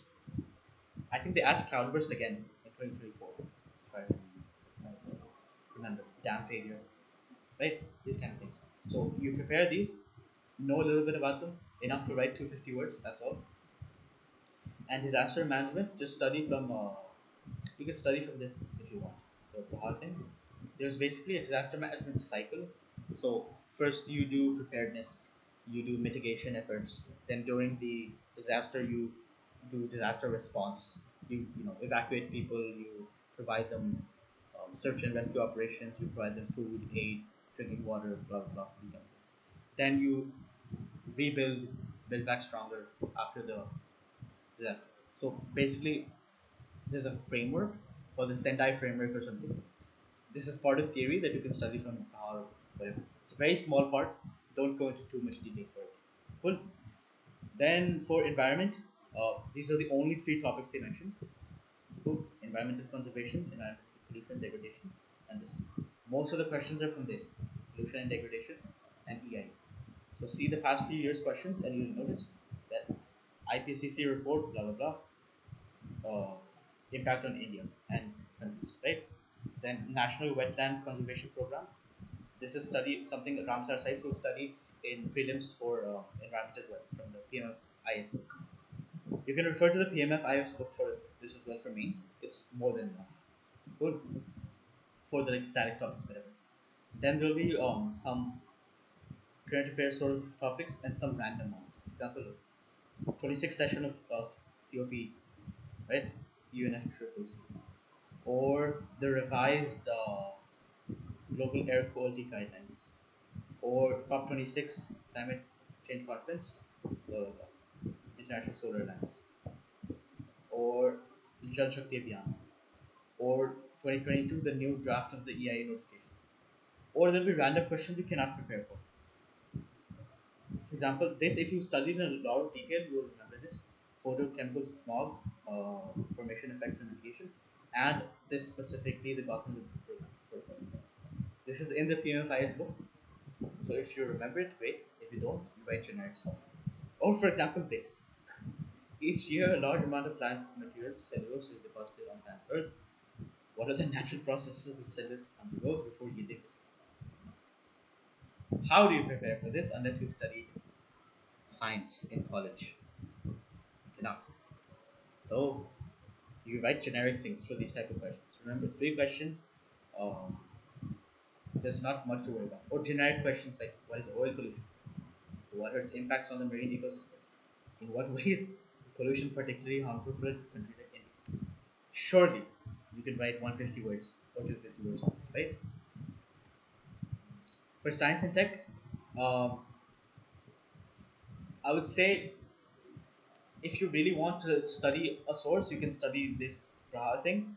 It's summarized like pretty well according to the main topics. again, same thing. Use it selectively. Don't overdo certain topics that are not asked as much in the UPSC. For science and tech, usually, they will either ask something that's a major development in the news, right? For example, let me show you. Yeah, for example, this. Um,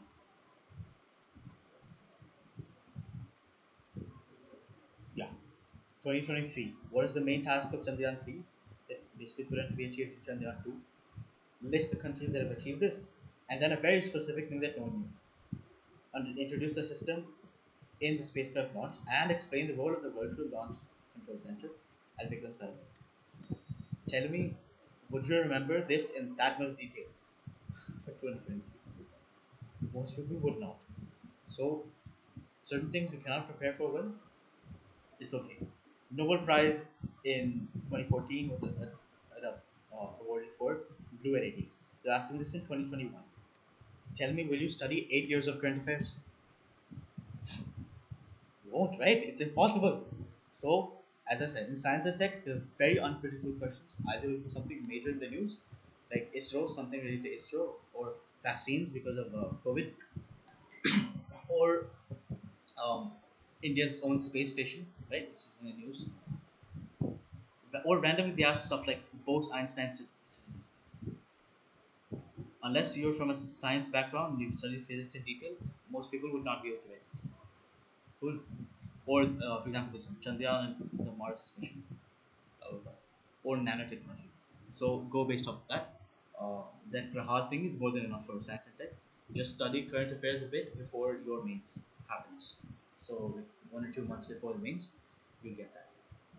Then security, try to extract a lot of marks from security because the questions are very predictable here.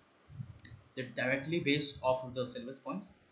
Spread of extremism, organized crime, and terrorism. Almost every single question. Organized crime, terrorism. Organized crime, terrorism. No money for terror conference. Major sources of terror funding. This is the repeated question. They've asked major sources of terror funding earlier as well. Right? Then Naxalism, terrorism. Naxalism, organized crime, terrorism. And border areas, security forces, blah blah blah. Same thing. A lot of things repeat. On UAVs, this time I think they asked something about drones. Mm, I'm not sure what they asked, but these ones do repeat. Maritime security challenges, non-state actors, then line of control. So for internal security, again you can use the Prahar PDF if you want. Um, Use it selectively once again.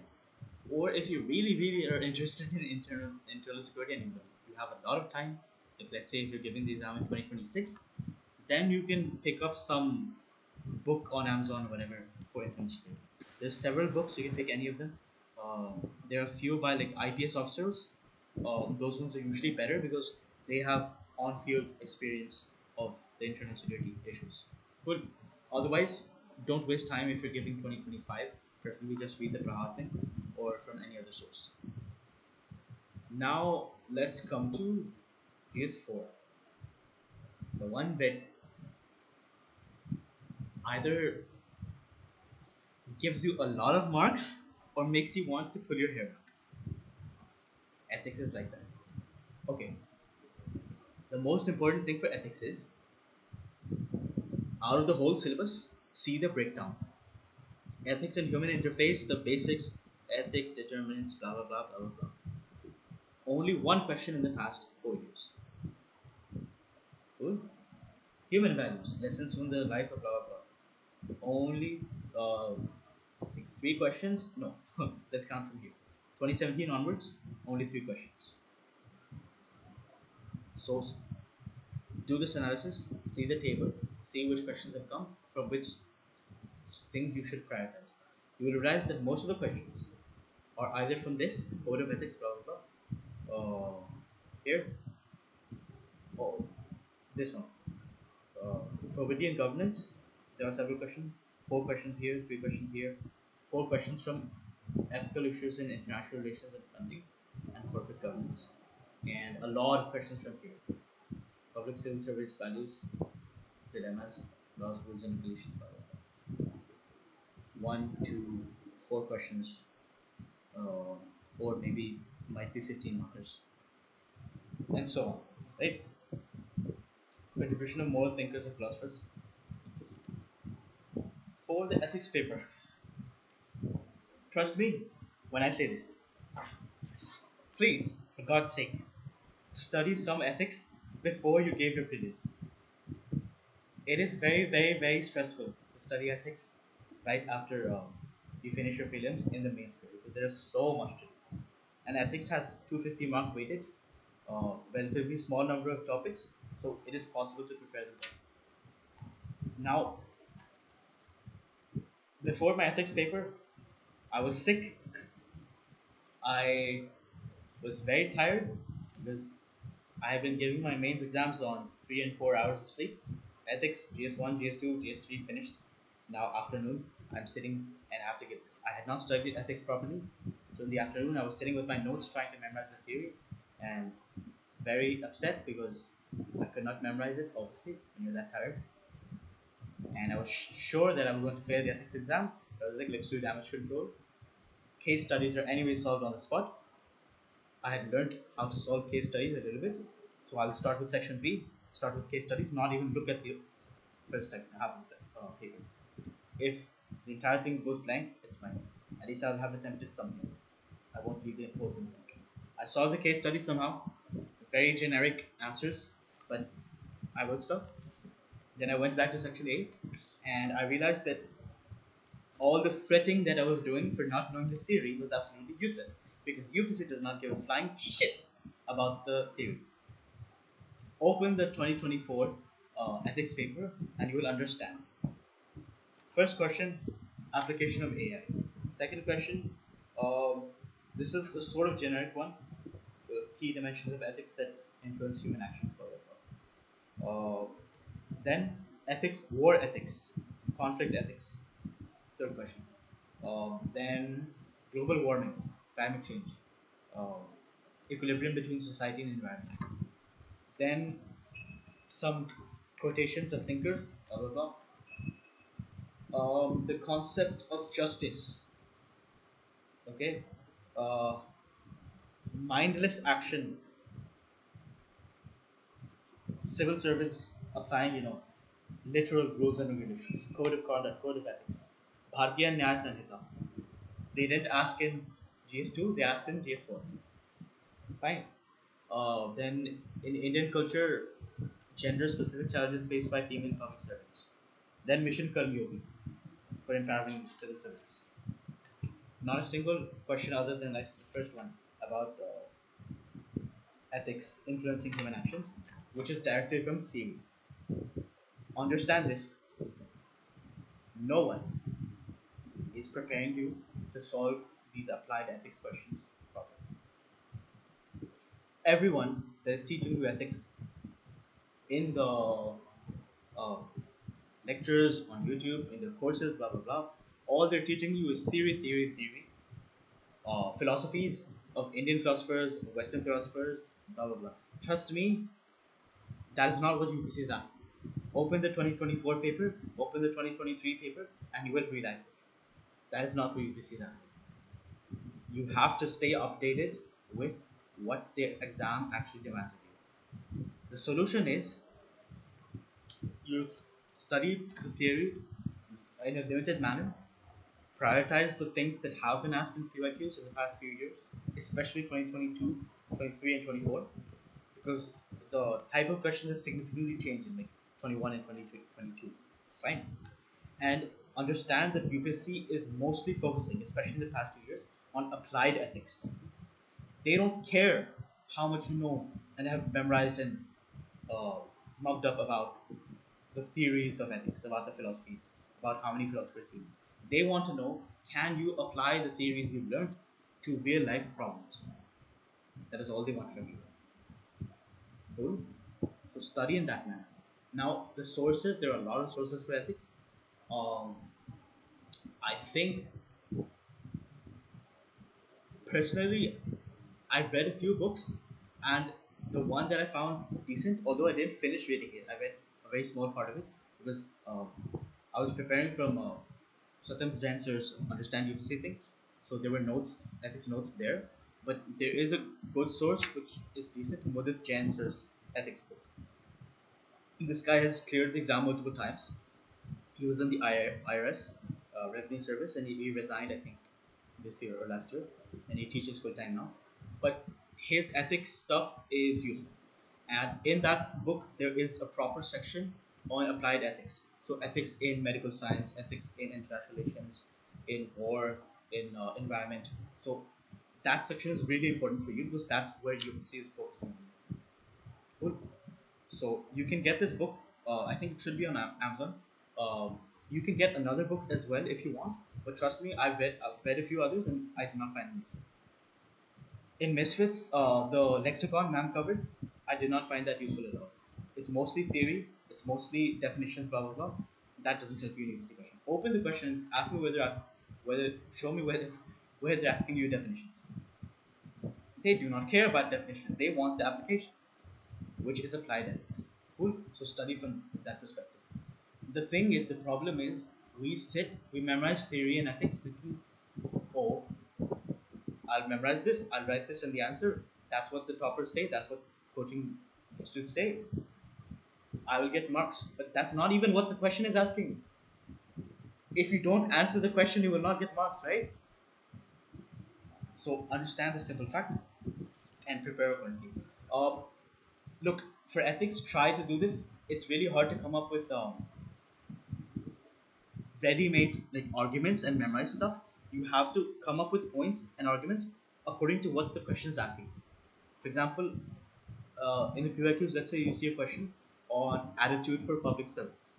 The question is not asking what is the attitude needed for a public servant. Read the question carefully. It's asking how can you inculcate the right attitude in public service.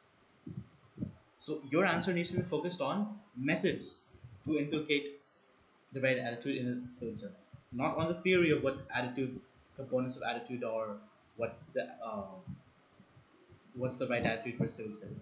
The question is the methods. How do you inculcate?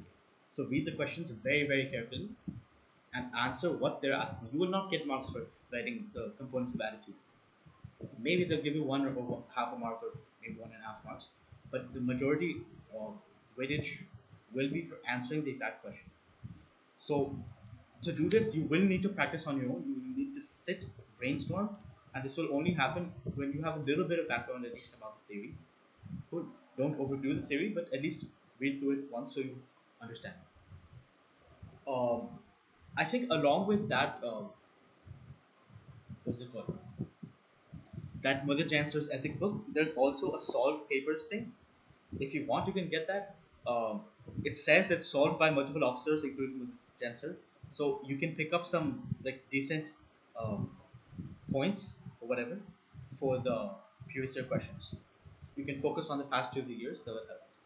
And the last thing, before you start studying, open the toppers copies and see at least the past 3, 4, 5 years. You can go more if you want. Okay, not 3, 4, 5.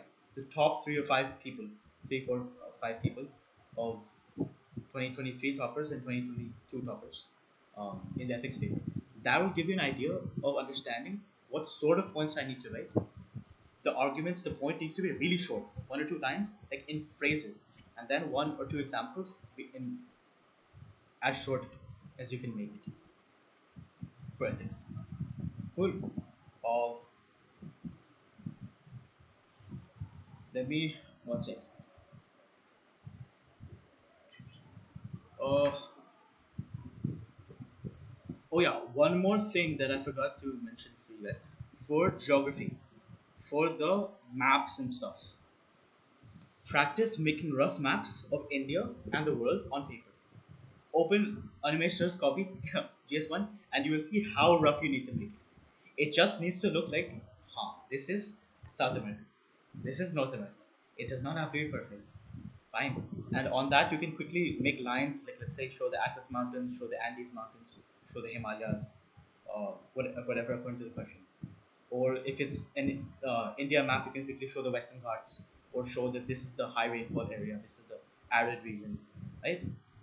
Very rough maps, but if you practice them, making them, it helps for some of the questions. Cool. Uh, then another thing is, yeah, if you have studied a different source from the ones that I've mentioned, it's fine. If you're confident with it, go ahead with it.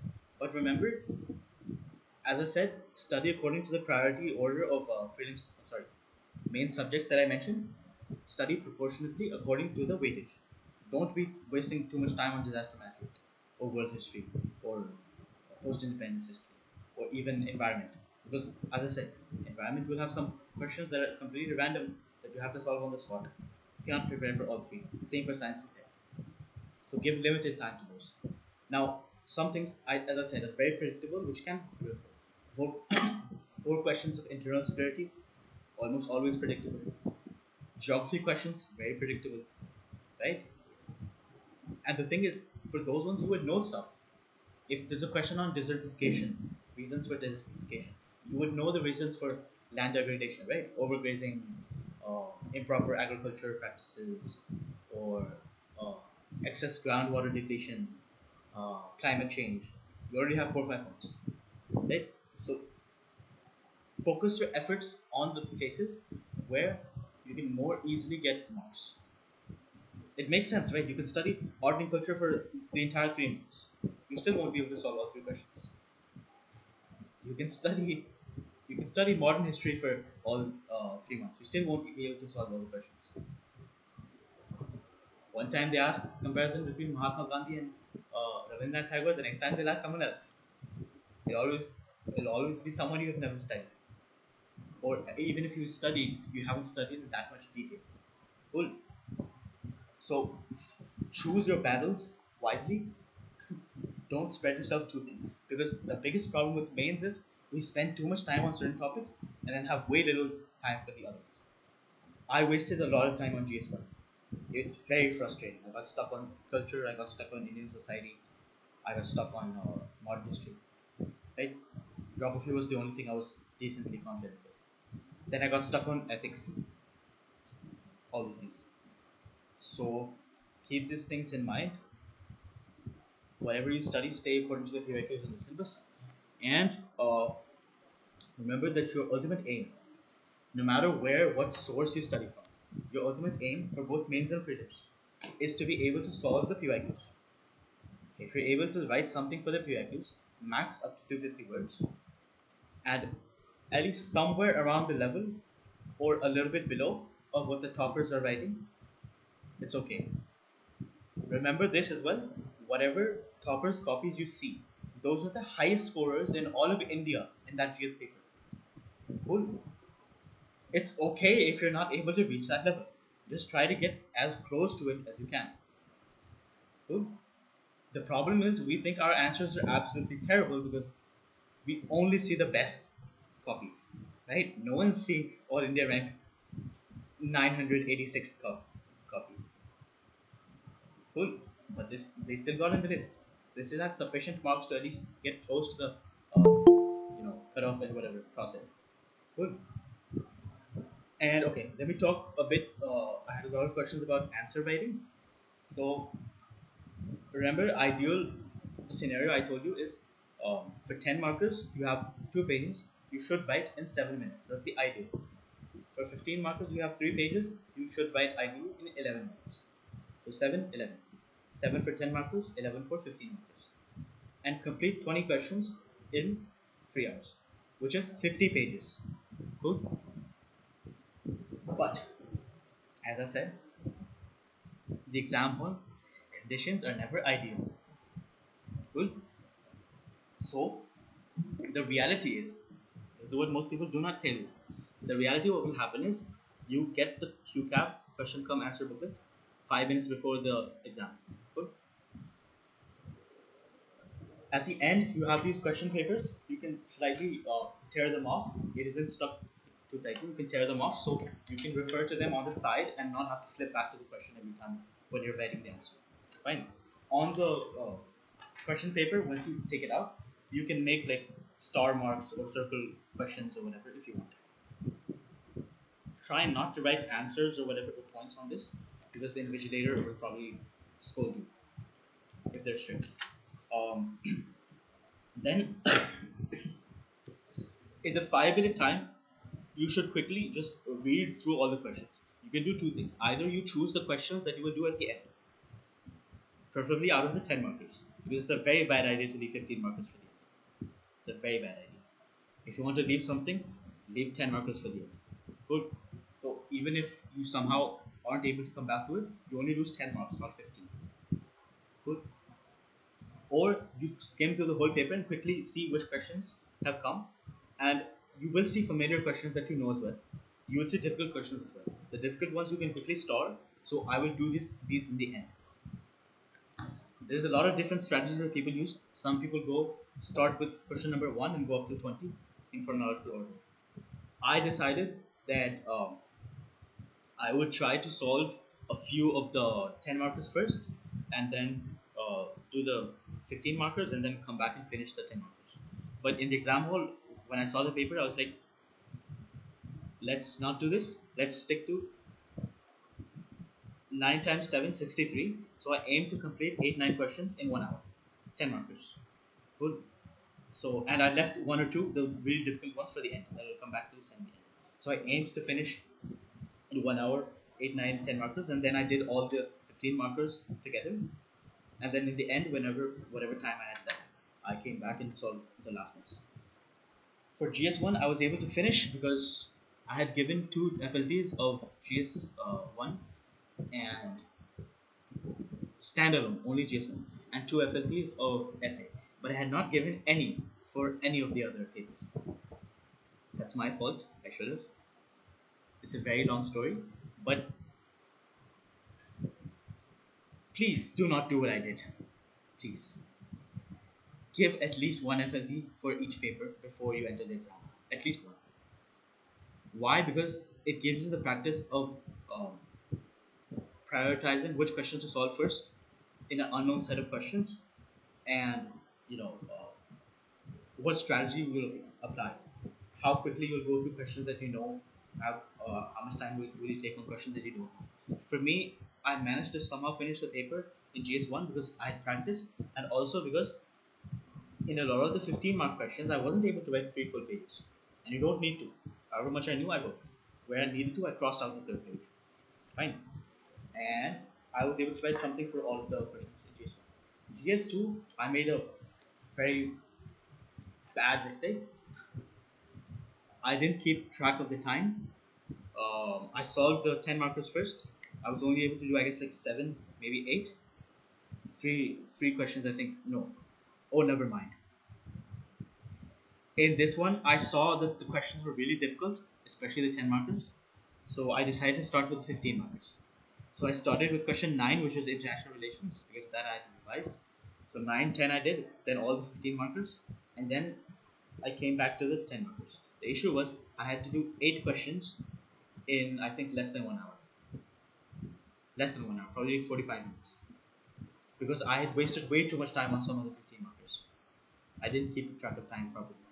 So, in the end, I had to leave two 10 markers completely. Of course, I didn't know them like really well, Lok Adalat and public charitable trust, but I could have written something for them, right? And I would have gotten maybe 2, 3 marks, whatever, per question. So that's the basic rule for you. Keep that in mind. Uh, Anything else? Let me see. Yeah,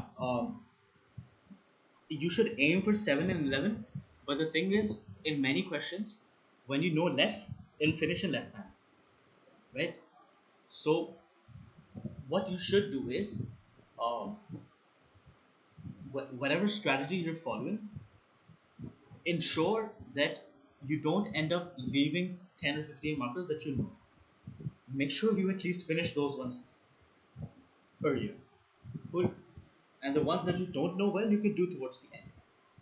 Because trust me, it feels really bad when you leave an entire 15 marker or 10 marker that you knew. And then this happens for a lot of people. Why? Because they start from the top, question number 1, They spend a lot of time going up to question number 15, 16, whatever, and then there's very little time left for the last three, four questions, right?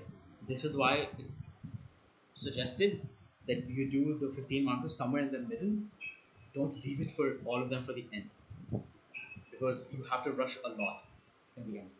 And even for 15 markers, some of them you will write less, or maybe only 2 pages, maybe only 1.5 pages, maybe 2.5 pages. So you will save time there. The other thing is for the questions that you know, do not get excited. Do not write too much. Do not waste too much time, more than 11 minutes. If you feel you're a bit ahead of the time because you spent less time on another question, maybe you can take like 15, 30 seconds extra, right? If you have a lot of time remaining, then maybe 1 minute extra, but do not go more than that for the questions that you already know, like you know well. Because trust me, the gap of you taking 1 extra minute to write extra points or whatever for that question, it won't give you that many extra marks. Maybe half an extra mark, maybe one extra mark. But if you spend that 1 or 2 minutes extra on a completely new question, it might give you two, 3 marks. It's much easier to go from 0 to like 3 to 4 out of 10 than it is to go from 5 or 6 and increase 1 mark up to 6 or 7 out of 10. Cool. So priority is to attempt all the questions, at least write something for all of them. Cool. Any other things? Yeah. Toppers copies, use them as your benchmark. Uh, you don't need to listen to anything else that other people are saying कि ये भी include करो questions में, uh, include this validation. Those things are ideals. Value addition, whatever, all these things, you're not able to include them in every single question, and you don't need to. Look at toppers copies. 4 or 5 answers will be really nice with really good value addition. Every other answer will be average with some value addition sprinkled, and some will be really bad but still salvaged. 4 or 5 points written at least. Some value addition, some diagram, some flowchart space, just take up space. Another important thing is that when you know answers, then you can fully take up the 3 pages or 2 pages, write however you write normally. When you don't know answers, you have to use methods to make your writing seem more than it is. The first method to do that is you write in a bigger font size. Just make the writing bigger. First thing. Second thing is you let your headings take up multiple spaces. So, for example, if the question is impact of climate change on economy and uh, uh, the ecosystem or the environment, so first you will write this. This is when you don't know the answer really well. To take up space, you write some introduction, right? Then you write the giant heading, impact of climate change on economy. Then you write however many points you can write. Then you write another giant heading, impact of climate change on environment. Then you write the answers. And still, if you have space and still you have time remaining, then you write a conclusion. Understand this. The intro and conclusion thing is overhyped way too much. UPC does not care about your introduction. They want to know the impact of climate change. If that's what they're asking in the question, right? That's what you will be awarded marks for. So what I tried and what I think this you should do is, unless you know everything really well, for the questions, for the majority of the questions, just try to answer the demand of the question first. That's your priority. If you feel you will have enough time, then you can write a short 1 or 2 line introduction that is adding some value. This is what Anudeep the Rishetti sir suggests as well. Don't write introduction if it's just random, generic, superficial stuff. If you're adding value in your introduction, like if you're writing a proper definition for one of the keywords in the terms, if you're giving some data that you remember really well, which is directly relevant to this. For example, a question on landslides, I put 85%, or around 85% of landslides happen in the Himalayas, and the rest 15% happen in the Western Ghats. It's directly related to landslides, right? So this is suitable. but the other random facts are not. The memorizing data, memorizing facts, all this is way overhyped. Think about it. Does UPSC expect you to know data for every single phenomenon, every single government scheme, every single development indicator, poverty, unemployment, everything? It's simply not possible. So you do as much as you can. Try to memorize things. If you do, the things that can be used in multiple places. For example, certain examples can be used in multiple places, right? For example, you can use disaster management examples in geography. You can use them in environment as well. In economics and agriculture, you can use examples here.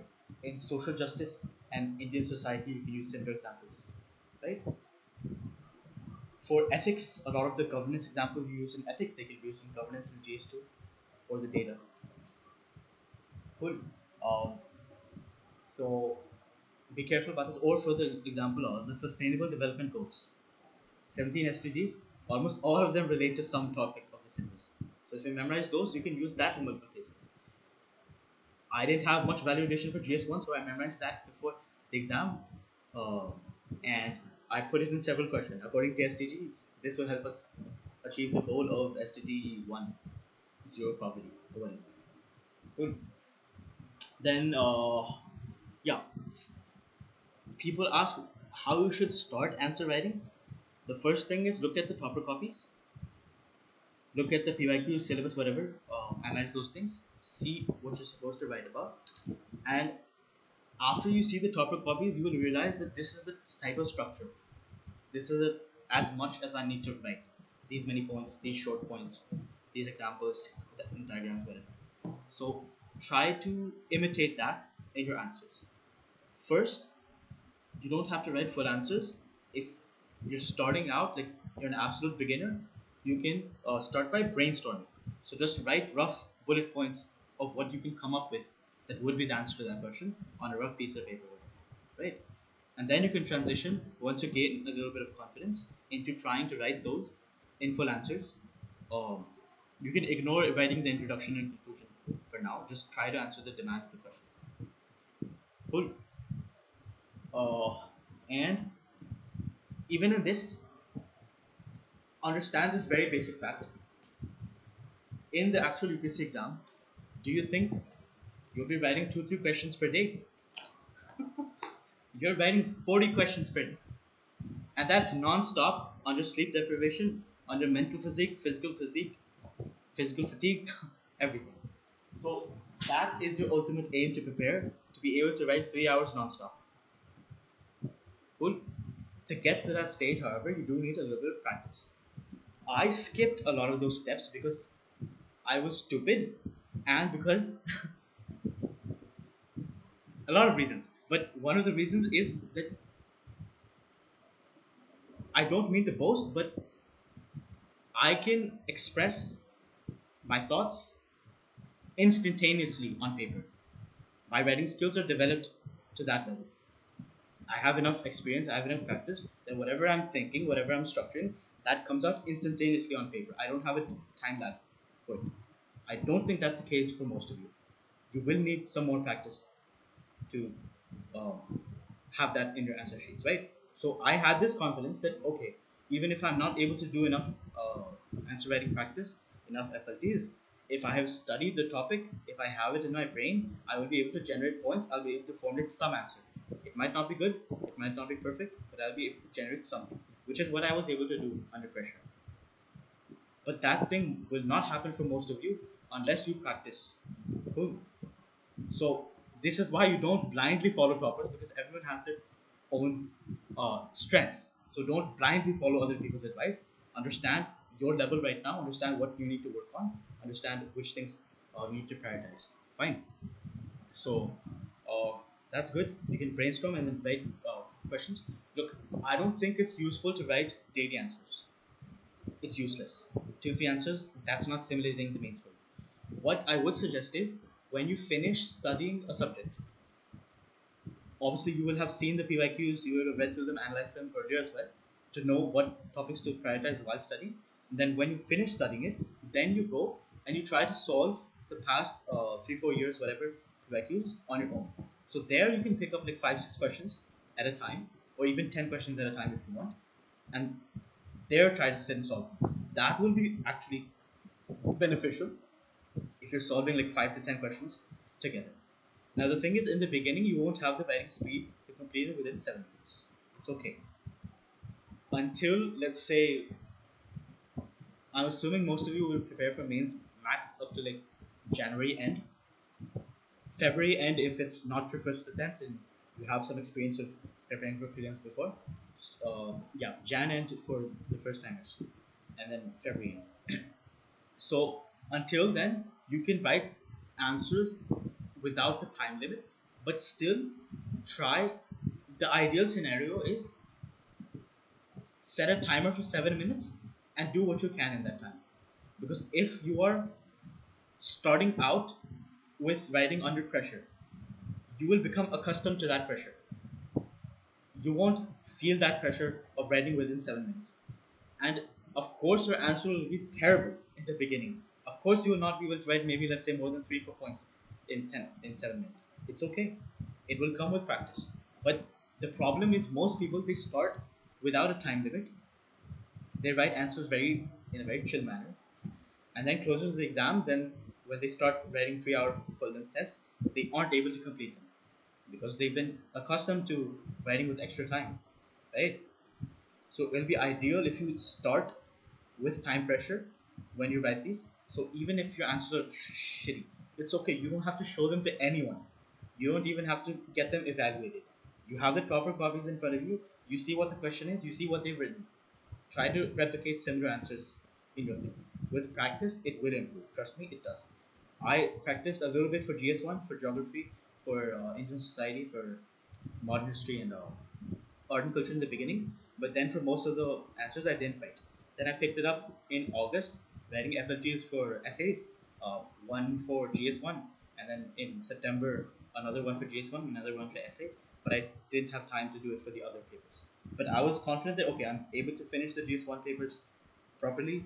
So GS2 and GS3 are similar, just different subjects, but similar type of questions, same 10, 15 marks. Ethics I hadn't practiced, that's why I was very worried about, but I managed somehow. Uh, okay, I've talked a lot. There's a few more points. Let me just quickly finish, and then I'll take some questions if you guys have any. Uh, yeah, the toppers they don't get better marks because they focus on a few things a lot and study them really well. They get such high marks because they focus on everything in a decent enough manner. They try to do everything average and above average, and that's enough. Think about it. There's a reason that even the UPSC toppers are scoring only 54% in mains. Think about it. There's a reason, right? That reason is it's very hard to perform under pressure under 7 and 11 minutes. Completely unknown questions. At least half of the paper is usually unknown for you. Even if it's a repeated topic, it'll be a different aspect of that topic that you have to think, sit on the spot, make conjectures, recall examples, recall information from different parts of your memory. Something you studied 7 months ago, something you studied 1 year ago, something you studied 2 weeks ago, right? And consolidate all that, right? Translate that into an answer on the piece of paper. So don't be too harsh on yourself. Preparing for mains is a never-ending stress battle. They will all. I described it to one of my friends as you're trying to cover yourself with a handkerchief instead of a blanket. It's like trying to put out a forest fire with a bottle cap instead instead of like a proper helicopter or whatever. It's like that. You will be under constant firefighting. This is you study GS one, you're stressed about GS two. You study GS two, you're stressed about GS three. You study GS three, you're stressed about everything you've forgotten from GS one.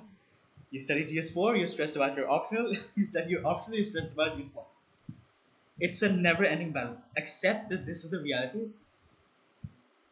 If you cover a lot of the things until January, when you have time right now, in a relatively low stress environment, it'll be much easier for you in the period between prelims and mains. Otherwise, trust me, it's even more stressful. And I've wasted a lot of time just stressing, worrying how I'll complete things, procrastinating, finding escapes. Burnout a lot from studying almost continuously for the past 2.5 years. Lack of exercise, a lot of things. Illness in the last week. But okay, that's why I'm saying cover as much as you can before January.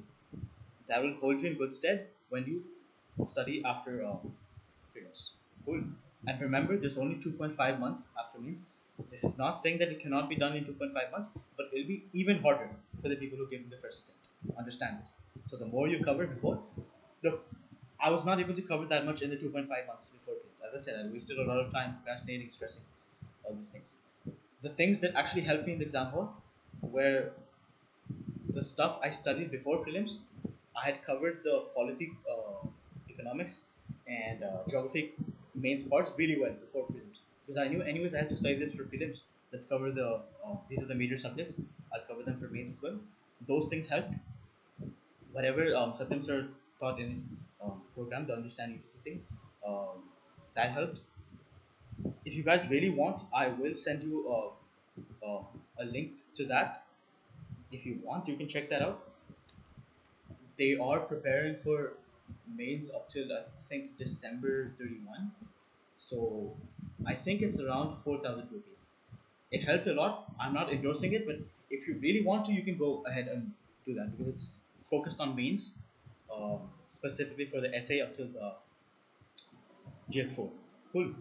And then whatever I studied in basically the last month before mains, and then a few days before mains, and revising the night before these things. That's what helped.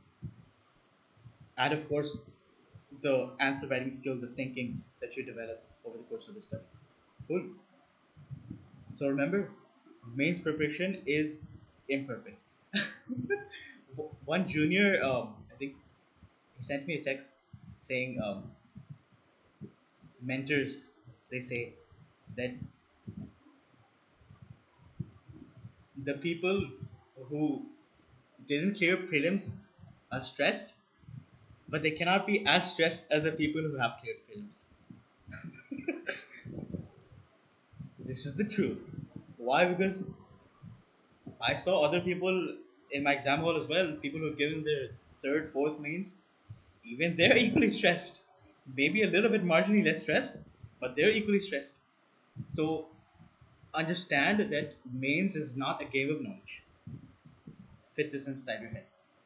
What mains is UPC's ability to test your basic knowledge around 250 words worth of knowledge for various topics, a very wide range of topics. Open the syllabus, you'll see how many topics there are. Your ability to perform under pressure. Because, okay, let me explain what the main cycle is. Because you do not understand the reality without experiencing it yourself. Even if someone else tells you, you think, हाँ हो जाएगा, चलेगा, लिखना ही तो है. Mains is not just 9 3-hour papers over the course of 10 days. I'll tell you what mains is. You are stressed in the entire preparation phase. When the exam comes closer, you're stressed, right? On the day of the essay exam, you just have one paper in the morning, but you wake up early, usually, because you have to be at the exam center by 8:30. The gates close at 8:30. You're not allowed entry into the exam hall after 8:30. If you reach 8:31, boom, your paper is gone. Your mains is gone. Because you have to score at least, I think it's 10%, the bare minimum for every single mains paper for your mains papers to be checked. So you cannot skip a mains paper. Otherwise, people will be like, I don't like GS3. Let me score in the other papers. Let me not give the GS3 exam. Yeah, you cannot do that. You have to score at least 10%, which is, I think, what, 25 marks out of 250 in all the GS papers.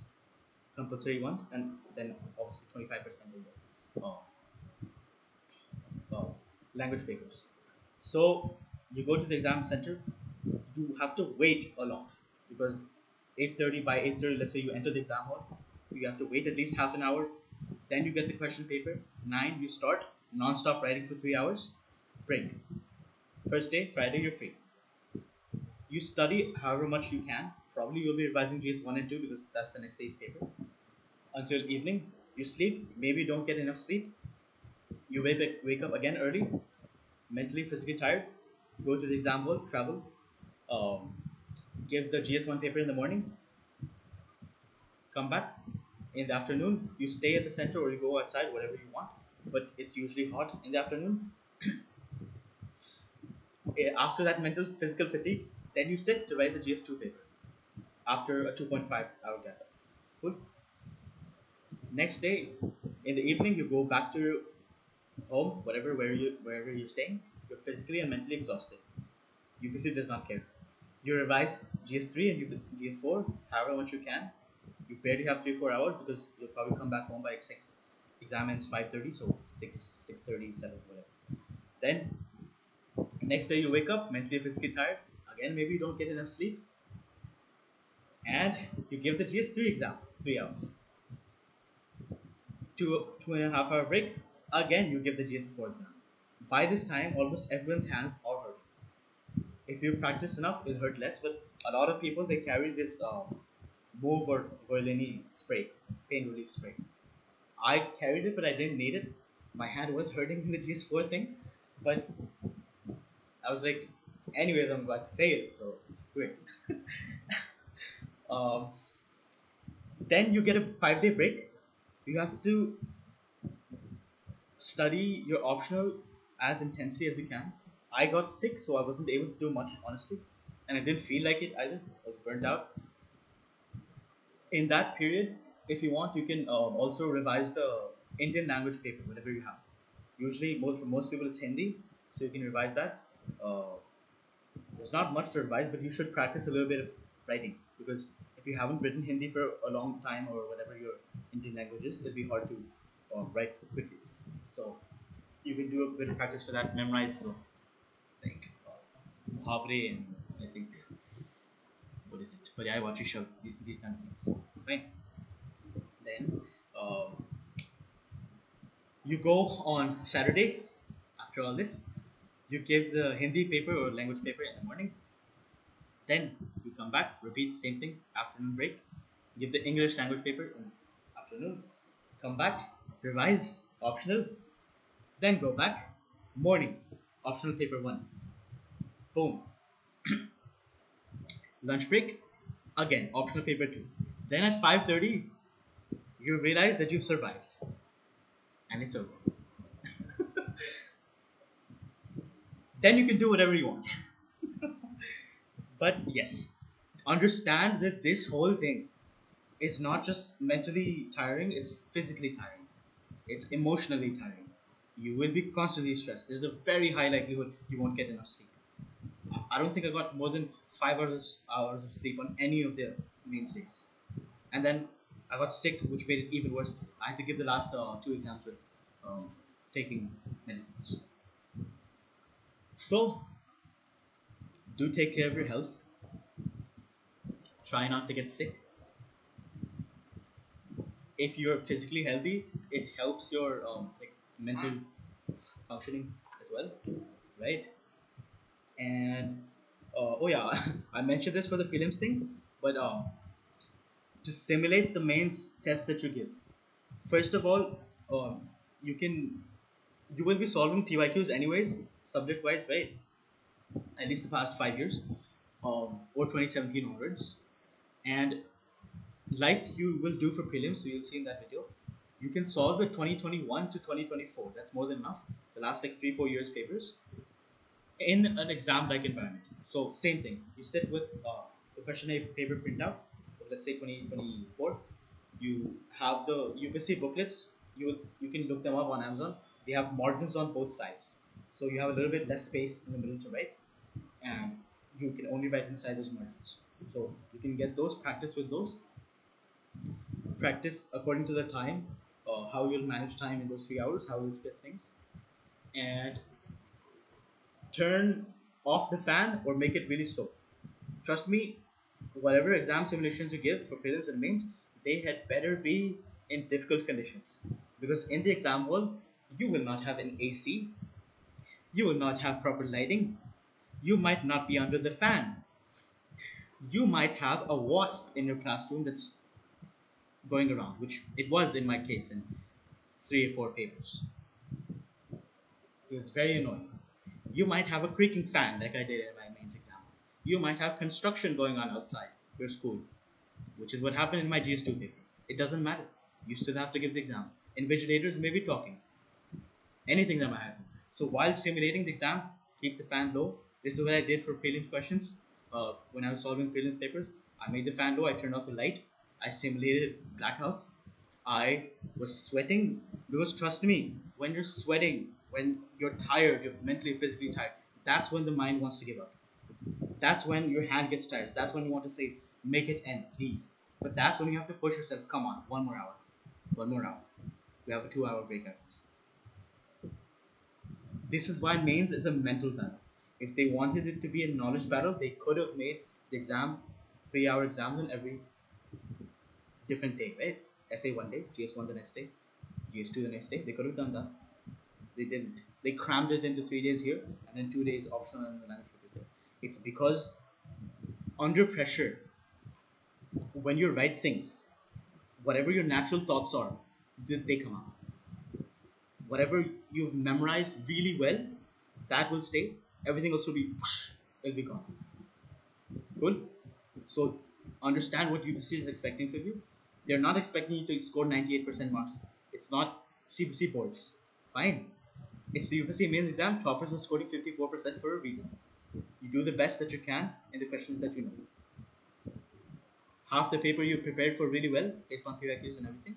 The rest you apply your knowledge, you apply conjectures, you write relevant things to the question, you make up points if they're relevant to the question, not complete bullshit.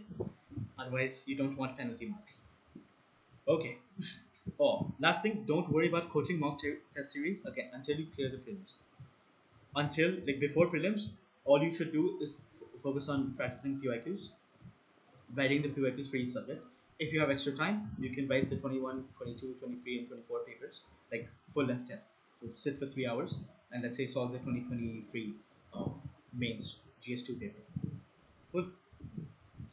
After the prelims, you can, if you've already solved all the PYQs really well and you revised well, then like towards the end, maybe in the second month, you can start writing mock tests because that'll give you, even though the questions are like different from the UPSC pattern, a lot of them are obscure topics the UPSC doesn't ask, but it'll give you practice of writing something at least for questions that you don't know, right?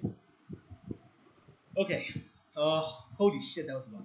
I will add 3 videos in the video description about the orientation and strategy. This was by Satyam sir for preparing for mains. This will give you some sort of idea.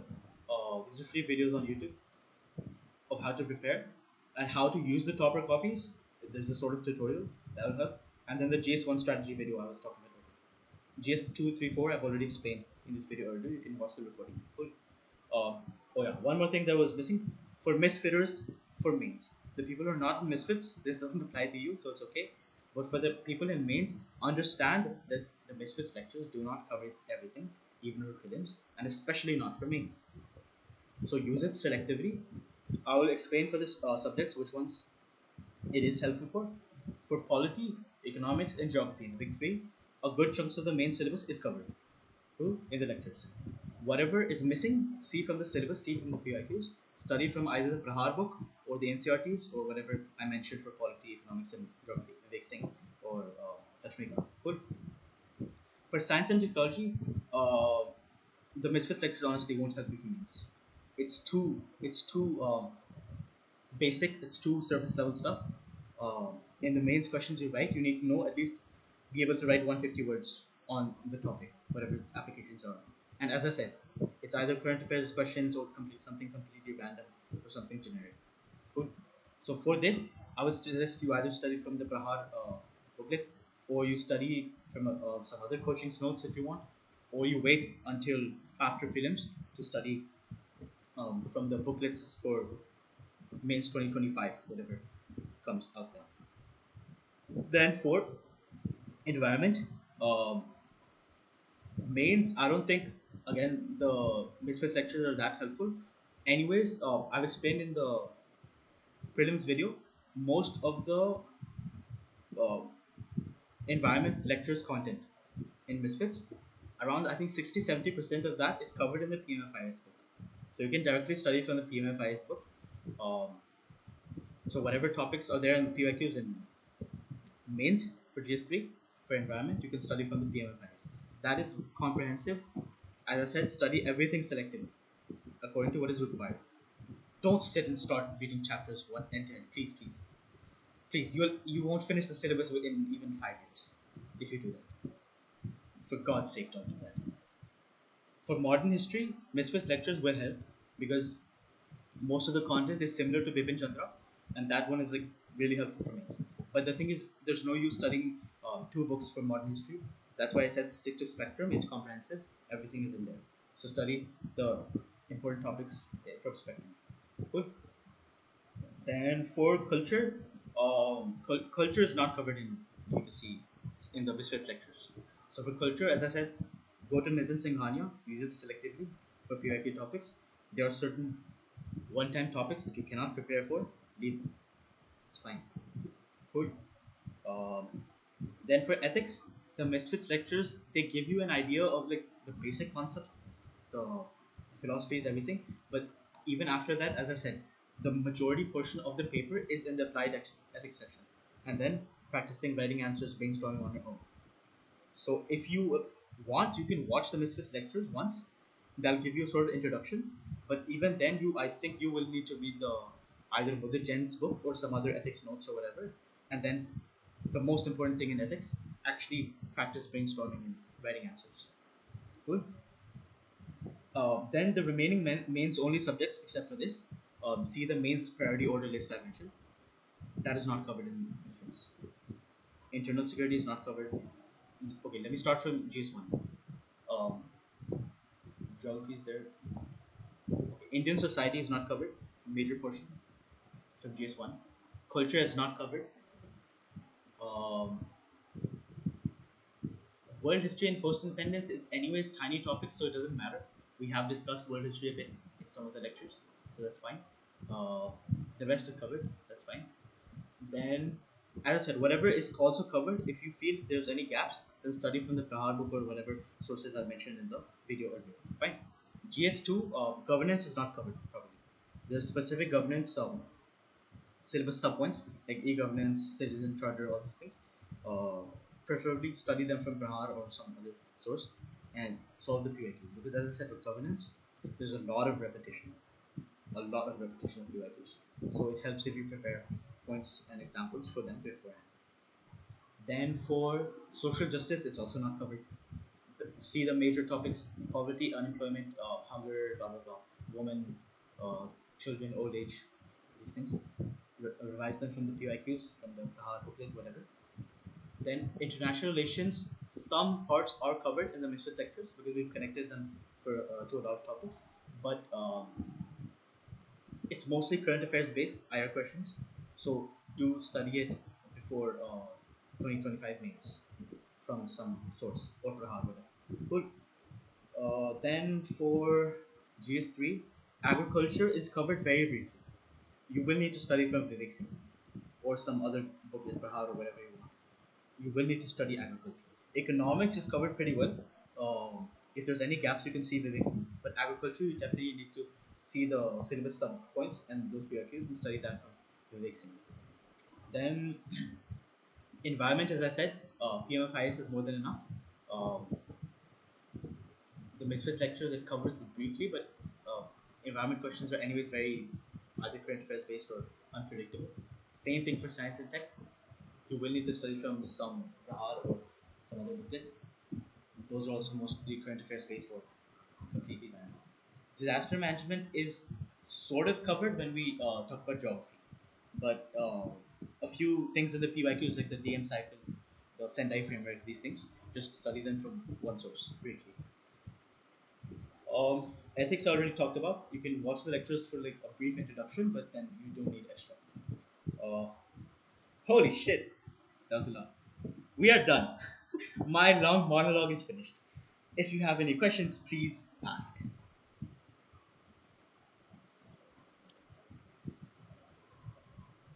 I swear to God, I hope this was recording. Okay, I think it is. Yeah. If you have any questions, you guys can unmute or raise your hand. Rahul. Yeah, Rahul, go ahead. You can unmute. Namasar said, like, just clear prelims mains is up to me. So, how did he help you in mains preparation in that 3 month period? Um, Look, what he suggested was we sit in a Google Meet and prepare model answers for the previous year questions. The thing was, I did this for 2 days and I realized that it's absolutely useless. 2013 questions are not repeating, most of them. 2014, 15, all these questions are not repeating. As I said, a lot of the questions in mains are one-time questions. They're asked because there's some current affairs development happening at that time. That's why the question was asked. Chandrayaan 3 was happening. That's why the Chandrayaan 3 question was asked. Right? A V-shaped recovery was being discussed in the economic survey. All these things. That's why that question was asked. So I realized that this is not going to help. So I left it. I was anyways enrolled in this Understand UPSC thing, the mains preparation by something sir. So I was like, anyways, there's no use of doing it from two sources. There'll be repetition of classes. So I decided to back out from that, and I just uh, stuck to Satyam sir's program and study whatever uh, notes or whatever he was providing there. Good. I'm not sure how the other people giving main study. We were like in sitting in the Google Meet and doing the PYQs a few days, but I left after the second day, so I'm not sure what those guys did. You can ask which people, Ayusha, Tanmay, Ishita, uh, Aditi. I think there were total 11 people who wrote names from the sets this time. So you can text those people on LinkedIn or whatever. You can ask them how they prepared. But this is what I did. I stuck to mostly understand UPSC, whatever Satyam sir was telling us. Uh, See, for mains, understand this that there's not much someone can teach you. You need to understand, absorb the concept yourself. Someone can teach you how to think, how to generate dimensions, those things. Those things Satyam sir helped us with in the Understand UPC, the Conquer Means program. Cool. Uh, so, and then of course there's practice, applying it yourself. So, I don't know what plans there are for next year, whatever, but I would suggest you rely mostly on self study. If you really want to, you can go check out the Understand UPSC thing, and if you want, you can enroll and watch the recordings of the lectures. Um, there was a 6 month plan that started in June for the people who weren't given mains up till December. So I guess half of it will be completed by now. They're working on GS2 right now. So you would have to cover the essay and GS1 portions by yourself, which is fine. You can do through reports. Cool. Does that answer your question, Rahul? Okay. Janani, yeah. Go ahead. Hey Sumant, actually, no, actually I had got this Concur Mains program for Understand UPSC. Yeah. It's pretty good, but one problem that I'm facing with it is that it's very scattered. Like there is two GS1, there are two GS3, and the schedule that he has I provided think is the also. folders. Huh, the folders are very scattered. And there are like daily practice questions one side, and there are like a few strategy session the other folders. I'm not able to actually go with particular order of it. So I just wanted to know like how you go about it and how it works for the 6 month plan. Um, Look, I had very little time, and I realized after solving the GS1 questions, like writing 3 4 answers whatever daily, that writing answer 3 4 answers daily is not going to help me. I need to be able to write 3 hour answers. So I left it after some time.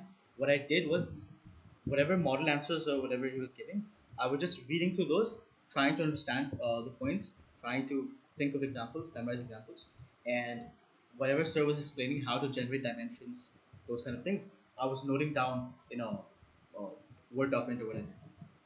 Uh, so that helped a little bit. Uh, at the end, one of the like group members from the that community, he he made short notes of the PYQ model answers and he posted them on the group, which helped everyone. So that was really good to revise because I wasn't able to revise most of things, right? So the thing is, if you're using those model answers, understand that it's sort of a points bank. You won't be able to write 15 points for every 10 marker. You don't need to. But those are all the possible relevant things answering the question that you can use. So at least when you study them, you'll have at least 4 or 5 ideas, right? Points relevant to that topic in your head. So it'll help you that way. And the scattered thing, just try to like sit and figure it out and download them and organize it like on your computer in a folder, like GS1 blah blah blah, subject wise, and then GS2 blah. That will help. Cool. Make sense? Any other questions, guys? Aishwarya, yeah. Hi, Sumant. I just had one question regarding the questions that you were mentioning, which are random for everyone. Like this year, they asked about the examination question and the one you showed for environment regarding the cellulose question. So, how do you tackle such questions under exam pressure and otherwise also? Like, suppose if I'm simulating the exam conditions at home and I'm just giving one FLT. So, how do I tackle such questions? Um, Look, that simulation will only happen after you've done some practice, right? So Right. this like, Right. simulating random questions, this will happen when after the prelims finishes in that gap period between prelims and mains. There, let's say in the second month, you start solving coaching mock tests to get an idea of like experience of solving completely new questions. Because Right. trust me, the coaching mock questions will be completely new and even farther away from what UPC does. But if Right. you can at least practice that skill of applying whatever you know and connecting it to the question that is asked, you will have that practice there. And look, what happens in these questions is for most of the UPSC mains questions, you know a tiny bit, at least something about it, right? Correct. For Correct. example, Right. this question on in GS3, they asked detail the four labor codes, right? Their provisions, blah blah blah. The problem is most people would not have studied this because the conventional coaching, blah blah blah, don't cover it. They're running after the same old Ronald and whatever stuff. But this thing was covered in detail in Vivek Singh. I had read Vivek Singh before prelims for economics, so I vaguely remembered. There's a code on wages. There was a code on this. They had consolidated Right. all the all the labor codes, so I was able to write something based on that. So whatever you remember, the only way is to write generic points of based on that. For example, uh, if you knew this context, if you don't know anything about the labor code, you can't write anything about it. You'll be writing factually incorrect stuff. But I remembered it vaguely, so I knew that okay, one point is that there were it reduced the multiplicity of laws and overlapping jurisdictions, right? Because there were let's say 15, 20 labor laws for one thing, for wages. But now there's only Right. one. There's only one code. So it consolidated them. It improved ease of doing business. It improved ease of compliance for the industries. It made things I guess easier for the workers. And then I think I also wrote some criticisms or you know problems that it was accused of being too favorable for the industrialists, right? Less rights for the laborers. They had lowered rights for going on strikes and forming trade unions and Yeah. stuff, Yeah. Yeah. right? So this much I was able to write. So even I was able to write at least one and a half pages on that. So you have to come up with generic arguments. For example, um, uh, Anudeep sir in his book he writes. Let's say there's a question on uh, India has signed a let's say intelligence sharing agreement with some country. Good, maybe an IR or let's say an internal security question. So you don't know anything about it, but you know what happens in intelligence sharing, right? You will probably share. There will be information sharing between the intelligence agencies. There will be coordination between the uh, counter-terror agencies. There will be sharing of financial information about, let's say, money laundering. There will be, maybe joint development of weapons. Maybe there will be joint drills. joint military exercise. See, already 4 or 5 points. It's enough for a 10 mark. Right, right. Okay, got it. So So you have to generate points on the like. exactly, Okay, you have to generate points on the spot, make conjectures, make write relevant things, and just frame them in general terms. What this does is you're not leaving it blank, and you're not writing the wrong answer either, because these things would be there. It's just that you weren't able to specify what the name of, like, let's say, the military exercise was, whatever, and right, that's right. not Okay, needed for all the questions. Cool. okay, cool. Thanks. Yep. uh Dhanshri, yeah, go ahead. Hello, Suman. See, we have a vast syllabus for mains, and also we have to cover current affairs. So, how did you revise all the syllabus between pre and mains gap period?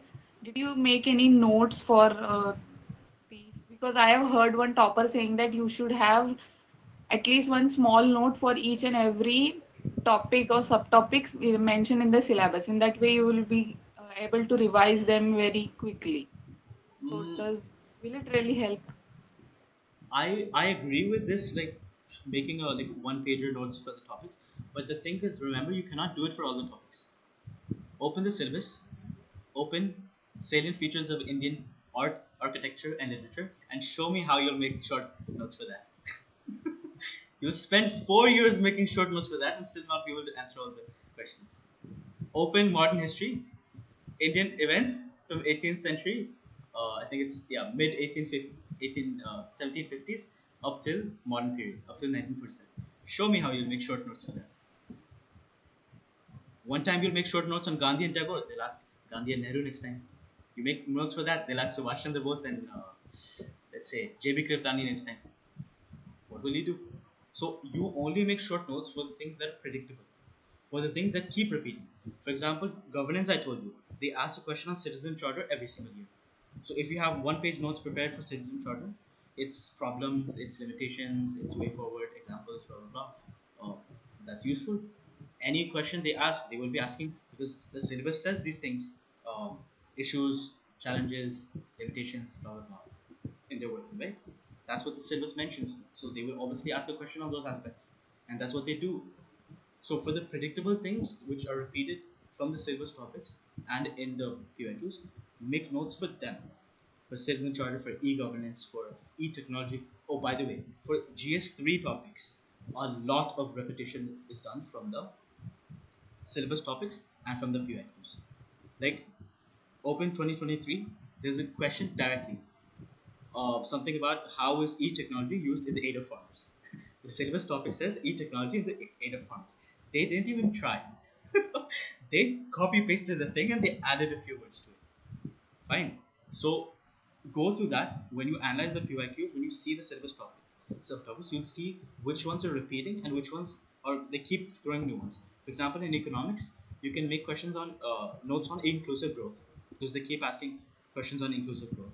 You can make notes on, maybe, let's say, infrastructure on the airports, the railways, these kind of things. Just a little bit of information about all of them because they usually ask at least one of them in each year, either ports or railways or airports, right? Uh, so yeah, And go through it like that. You don't have to do it for all the topics. See, that's what I'm telling you. What the toppers tell you, what the coaching teachers tell you, all these things, all of that is ideal. In an ideal world where we had 5 days to study for one GS paper, then a 5 days gap, then another 5 days gap, you could prepare really well, revise everything, and write perfect answers. Then the toppers will be scoring 90%. There's a reason they're scoring 54%. Fine. So, and there's this tendency to believe everything the toppers say is correct. Understand this: just because they cleared the exam doesn't mean everything they did was right. Okay, understand this, that most toppers, they do not know what thing they did that made them clear the exam. They went, they studied a lot, कुछ ना कुछ काम आ गया exam hall में, कुछ लिख के आ गए, और उसमें से क्या काम है? अब maybe the guy studied all the awards and he solved one question in 2023 prelims about the K Ratan award. He'll be like, yeah, you should study awards, it's very important. You cannot do that, right? in mains, let's say some guy had studied the labor codes really well, and like, how you should study all the major laws in a lot of detail. बैठ के पढ़ो IBC पूरा, देखो विवेक सिंह में 50 chapter है. Cool. So think whatever advice you're getting, and apply it practically according to what is doable. Fight the battles that you can win. The priority order I told you, if you work hard for geography, there's a lot of questions of geography, you can get a lot of marks. You work hard for polity, you memorize the Supreme Court case laws because they're being asked in the PYQs, you memorize articles, blah blah blah, you'll get a lot of marks. You memorize governance stuff, you get a lot of marks. Social justice, you prepare one pages or whatever on poverty, on hunger, on unemployment, women, old age, these kind of things, you'll get lots of marks. Ethics, you prepare those questions on whatever theory there is, and then applied ethics, international relations, in environment, in medical field, all that, you'll get a lot of marks. Fine. Rewatch the recording again, like, it'll make more sense which things to prioritize. Cool. Okay, okay. Thank you. Myra, yeah. Yeah, hi Sumant. My question is like one of the question you showed in the slide was related to DNA testing. So in such type of questions, like would you advise to actually leave the question because that would actually bring a lot of negative What impact. I think for that question, I wrote the first part because there was something about Article 21. So I wrote whatever I knew for that, and then the second part I left blank. Understand that every question in UPSC, whether it's a 10 marker, 15 marker, almost all of them have subparts, right? So for Right. that one, there was two parts. So for most of the 10 markers or 15 markers, you could almost always break it into two parts. For example, one part is asking, let's say, about the issues. The second part is asking for measures to improve this. So first you talk about the issues, give 4 or 5 minutes, and then you talk about measures to improve or way forward, whatever. Right? So in those questions, at least try to address the parts that you know, and the other parts you can leave because there will be some marks for the first part as well. Good. Okay. Thanks. Sarthak? Hello, sir. Great Hi. session. Uh, I just want to have a clarification about what you said about regarding the generic things that we have to write in the questions that we are addressing for the first time. Yeah. But as in the case of the question regarding the Malay Peninsula, we cannot write directly about communalism or things like famine if we have no idea about what kind of society they have or were there any famines. Okay. Let's go So extremely generic. British were there. They would have done divide and yeah. rule. Mm, One point. British were there. They would have definitely controlled external relations. So limited external relations. Good. yeah, British were there. They would have definitely used it for raw material and exported things. So they would have ruined the economy. mm. Good. Economic degradation. Yeah. They would have exploited the agriculture, laborers, blah blah blah, land revenue, taxes, blah blah. So the peasantry, farmers would be impoverished. Bad state of Okay, agriculture. You have 5 points. okay, So yeah. ये नहीं होगा And क्या? They, uh, it must be there, right? yeah, yeah, that's what I was asking to clarify that a little bit of knowledge about that kind of society is needed to pinpoint the thing that they created communal tensions or something like that. If that But goes factually incorrect, then it would have a like the examiner would think कि इसने तो तुक्का मार दिया like मतलब धूल में लट्ठे चलाया है ऐसे. it is, but how much will you leave? That's also the thing. You Yeah, should leave the ones that you have absolutely no idea about. Because, right. see, these are the type of things the examiner cannot prove that there was not poverty in Malaysia after the Mm, British left. The right. examiner cannot prove that agriculture was in a bad state. You haven't written Mm, how bad. You haven't written that GDP contracted from 30% of agriculture to 23%. You have not written yes. that. You just said bad state of agriculture, impoverished state. So when you frame it in extremely general terms, then it stays relevant and you still play it safe. Okay. Cool. And another question, I'm curious about how the answer sheet looks like? Is it just a set of blank papers, or are like there are designated spaces for Now, particular questions? as I mentioned, they give you a question, come answer booklet. Um, Go on the UPC website, or you can look it up on Google as well. If you want, I'll share it on my website as well. There are sample question come answer booklets that UPC has uploaded. They basically have the front page cover. You write your roll number and name of examination, civil services May 2024, blah blah all this. You flip it, instructions. Then first page, question is printed at the top in both English and Hindi, and then there's space below. What Okay. UPSC did this time, I think it's changed from previous times. They removed the top and bottom margin, so now there's even more space for you to fill. They play games like this, but you have to write even more if you wanted. But that's the thing. Stop, remove this from your head that you have to fill all the pages. If you answer the question properly, it's enough. Even if you finish before the designated space. And just one more other thing. You will add the links to that PYQ analysis document and the video that you were talking about in Yeah, the Google Drive, right? I'll put it in a Google Drive folder and I'll leave it in the either I'll put it on my website as well and on the YouTube video. Cool. Okay, okay, okay. Thank you. Kishan Thini. Go ahead.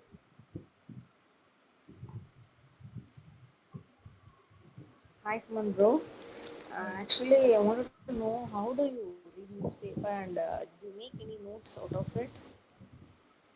Look, I mentioned in the prelims video when you see, I used to read the newspaper for uh, around like 30 minutes each day until the prelims. I guess until April. I stopped like 1.5 months before the prelims, and same for mains. I stopped. I think in August. I stopped reading the newspaper because I was like, surely they must make the question paper 1.5 months before. Surely they must not be like कल mains exam है question paper नहीं बना uh, and by the way, it's very professional.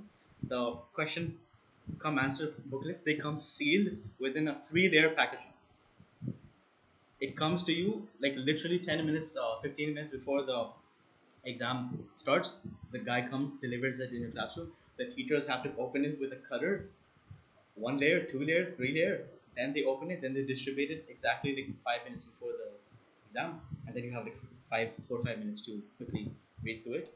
You can't write in that period, but you can take out the question paper and read, and on the question paper like star questions that you don't know or something. Fine. Uh, I'm sorry. What was the question? Okay. Yes. Newspaper. Newspaper. I used to read the Hindu for like 30 minutes each day, but I didn't make any notes from it. The thing is, the newspaper has very scattered things, and there's a lot of fluff in the newspaper. Out of the whole newspaper, maybe 10% is useful for you for the syllabus. Probably not more than that. The issue is it's tempting because the news is interesting. I used to waste a lot of time on the sports page for no reason, but you tend to do these things. So either if you're confident, you can continue reading the newspaper. Um, be thorough with the syllabus so you know which topics are asked by UPSC and which have been asked in PYQ, so you know these kind of things are relevant. For example, let me give you a few examples. UPSC almost never asks about controversial things, about whatever debate is happening, about some masala that's going on in the news, about crime or whatever. They never ask about that. If there's a major controversy, it'll be something related to governance or administration or something that's relevant for a civil servant. Maybe an internal security issue, international relations issue, something, or an environmental issue, and they will ask the static part of that. For example, this year they asked electoral reforms, right? One nation, one election. The reason for that, this was widely in the news. Uh, a committee was formed under former President Ramnath Kovind to examine the feasibility of one nation, one election, right? And it gave various recommendations. So that's what they asked. They asked about it, they asked for the recommendations, and you had to analyze that. Or let's say there's news about this, what is it called? Uniform Civil Code. I think there's been PYQs on Uniform Civil Code, right? It's also part of the DPSP, so you can relate it to that, and then you can talk about the various committees that have been formed to determine its feasibility reasons. So either you study a newspaper like that, or you can use a monthly magazine or a daily news analysis thing. Look, I mentioned this in the prelims video. There's a lot of monthly magazines from a lot of coaching institutes. Most of them have fluff, especially the daily news analysis thing. This Understand UPSC one, I saw the monthly magazine is pretty long and detailed, even though it's I think it's 135 pages or something. Even though it's related to the syllabus, like organized according to the syllabus relevance, but the magazine is long. But the daily news analysis thing is very short. It's like one and a half pages. Whatever is relevant for GS1 under that heading, whatever is relevant for GS2 under that heading, and so on. So if you want, if you really have a lot of trouble reading the newspaper, you can go read the daily news thing. So within like one and a half pages, you'll know which things are relevant for the news that day.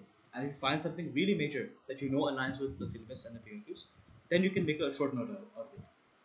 Cool. I think that is available on the Understand UPC app. They have an application, and there they upload the PDFs, and it's a free initiative. So I think you can download the app and download the PDFs. Aditya, go ahead. Hi, Suman. Yeah. How are you? Tired, man. I need a I need a vacation. I guess it is high time you have been doing mains, and then I Yeah. guess we are live for a long time. Yeah, 3 4 hours. It's almost like a day in your exam. Yeah. But yeah, I would like to know what would be a practical take on upcoming prelims 2025 and for the mains 2025. Like with Oh, the time left, how should we start off? like Or balancing both, right? yeah, balancing both. Uh, Look, if you're an absolute beginner, 2025 is your first attempt. Uh, I would suggest right now and up to like maybe January end max. You study the prioritize the subjects I mentioned earlier in the video that overlap in both mains and prelims. So polity, economics, geography, um, environment and ecology, these things. Science and technology as well, if you want. Prioritize these because the major chunk of your mains marks will be from these subjects, especially the top three, and the major chunk of your prelims marks will also be from this. So obviously you have to study this earlier. If you manage to finish at least the top three, polity, geography, and economics, both mains and prelim stuff, by like let's say November end or like mid December, whatever, then maybe for 1 or 1.5 months you can study your optional and ethics if you can. At least try to cover some portion of your optional before prelims. Otherwise, it gets really hard in the 2.5 month window because you also have to do all the GS, essay practice, plus GS4, plus compulsory paper if you really weak in the Indian language paper, right? So yeah, this is good enough for you. Like study the overlapping subjects first, at least the major three: polity, economics, and geography, until maybe November or December, and then at least 1.5 months try to study optional and ethics. Depending on how confident you feel with the prelim stuff, because you would have studied polity, economics, and geography, right? And then all that's remaining for you is the environment, science and tech, and history and art and culture. Oh, and CSAT. I'll talk about CSAT later. Um, and then you'll have all of let's say February, March, April, and almost all of May because 25th May is the prelims.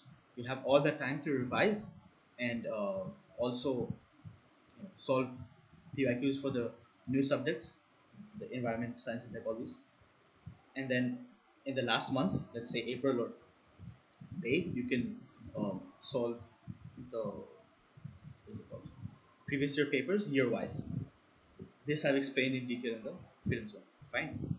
Uh, if you have already given an attempt or you feel confident with the prelim stuff, you can study the mains thing like a little bit ahead, maybe like end up till end of February, and take that extra time to complete your optional or ethics better. Cool. What So about the the thing CSAT? about CSAT, look, if you feel you are good with reading comprehension, at least go through the PYQs, try solving some reading comprehension questions, see the official answer keys, and see how many you're getting correct. What's your accuracy? My accuracy was around 70 to 80, 85% for most of the questions. So I was like, huh, if I attempt all the reading comprehension, at least I'll be getting 80% correct, right? And then I practiced the math and those things however much as I could, and I was comfortably able to cross. I think I was getting 90 something, Where do you 90. where do you find your accuracy? Is there any tests online? Not really. It's just that let's say there are 27 questions in the that test for reading comprehension. You compare it to the answer key. You count how many you got right, and Okay, just divide. okay, it's a self-assessment basically. Yeah, and Okay. for CSAT, I'll explain in detail in a different video because there's a lot of stuff. Cool. I'll make it like Bet. next week or after 2 weeks. Yeah. Cool. So any Uh, any recommendations for books or something for which for one? prelims? Prelims. For prelims, whatever books I have recommended that's necessary, I've mentioned in the prelims video. So Yeah, that that one is, video. huh? I didn't go to the video. I just saw the Huh, link. it's fine. You can watch it Yeah, after this. yeah, That'll sure. answer most of the questions. For prelims questions, if you guys have any more, you can just write them in the comments in that video, or you can email me. I think I've mentioned my email in the thing. Cool. If was Uh, it, did you follow the same strategy for 2024?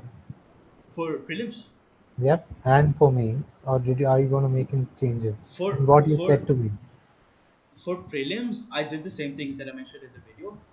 January onwards, I was completely focused on just the PYQs, revising everything, solving PYQs, then multiple times, solving CSAT. Then at the end, solving the year-wise things. For mains, I had a very mixed, crazy strategy this time because, as I mentioned, a lot of procrastination, figuring out stuff for the first time. It's very, very stressful. Yeah. And even Satyam Sir's program, there's a lot of content that keeps piling up. So it's there's a lot of backlogs that get created. You have to somehow work through it. So for mains, look, I can't specify a guaranteed thing. Whatever I've told you today, that Yeah, was I get like it. the practical way to go about it. Oh, okay, one more question. I'm Yeah, not bothering with a lot yeah, of go ahead questions. quickly. But the thing is, what do you think? Is it piling up that's gonna defeat you in the game, or lack of knowledge is gonna affect you? See, in mains, the only thing the examiner cares about is what you've written on that piece of paper in those 2 hours. They don't care how many coaching mock tests you've written. They don't care how many hours you've studied. They don't care how many years you've been studying for. All they see is that question paper. They don't even see Yep. your roll number. They get anonymized numbers, random That. numbers. Yeah, Mm. cool. So your aim is to practice thinking about new questions and presenting them in a decent enough manner, at least somewhere near the level of what top of copies have. Cool. That's enough. That's enough. Thanks, man. Um, Shubham, your question. Hello, Suman. Yeah. Uh, Actually, I'm part of the Misfit recording batch, and 25 will be my first attempt. So I wanted to ask regarding the current affairs. Like Naman sir have suggested to go through 30 visions mock test and then make then revise them for the current affairs. So, what's your Look, take man, on it? my take is that it's absolutely useless. Watch the prelims video. I've mentioned this in detail. There's no use repeating it here. Watch that video towards the end. I talk about the coaching mock test, and you will understand why there's no point of doing it. Trust me, if you are solving those coaching mock tests and revising them, analyzing them, whatever, before you have solved all the previous year questions of the years that I've mentioned in the video. For some subjects, it's 2011 onwards. For some subjects, you can go 1995 onwards. Right? If you're doing the coaching mock test before that, you are taking a shotgun and you are shooting yourself in the face. That's what you're doing. It is suicide. Trust me, it's suicide. Why? Because you will be worrying about questions that UPSC never asks. You'll be stressing about getting low marks in a question paper that UPSC never asks. It's like you want to prepare for the UPSC, but you decide, you know what? You know what? The JE is also an MCQ exam. Let me prepare for that. Let me give that. I'm working really hard. I'm preparing really well. I'm studying 14 hours a day. But guess what? You're studying the wrong things. It's absolutely useless for the UPSC exam. That's the analogy. Watch the video, you will understand in detail why that's the case.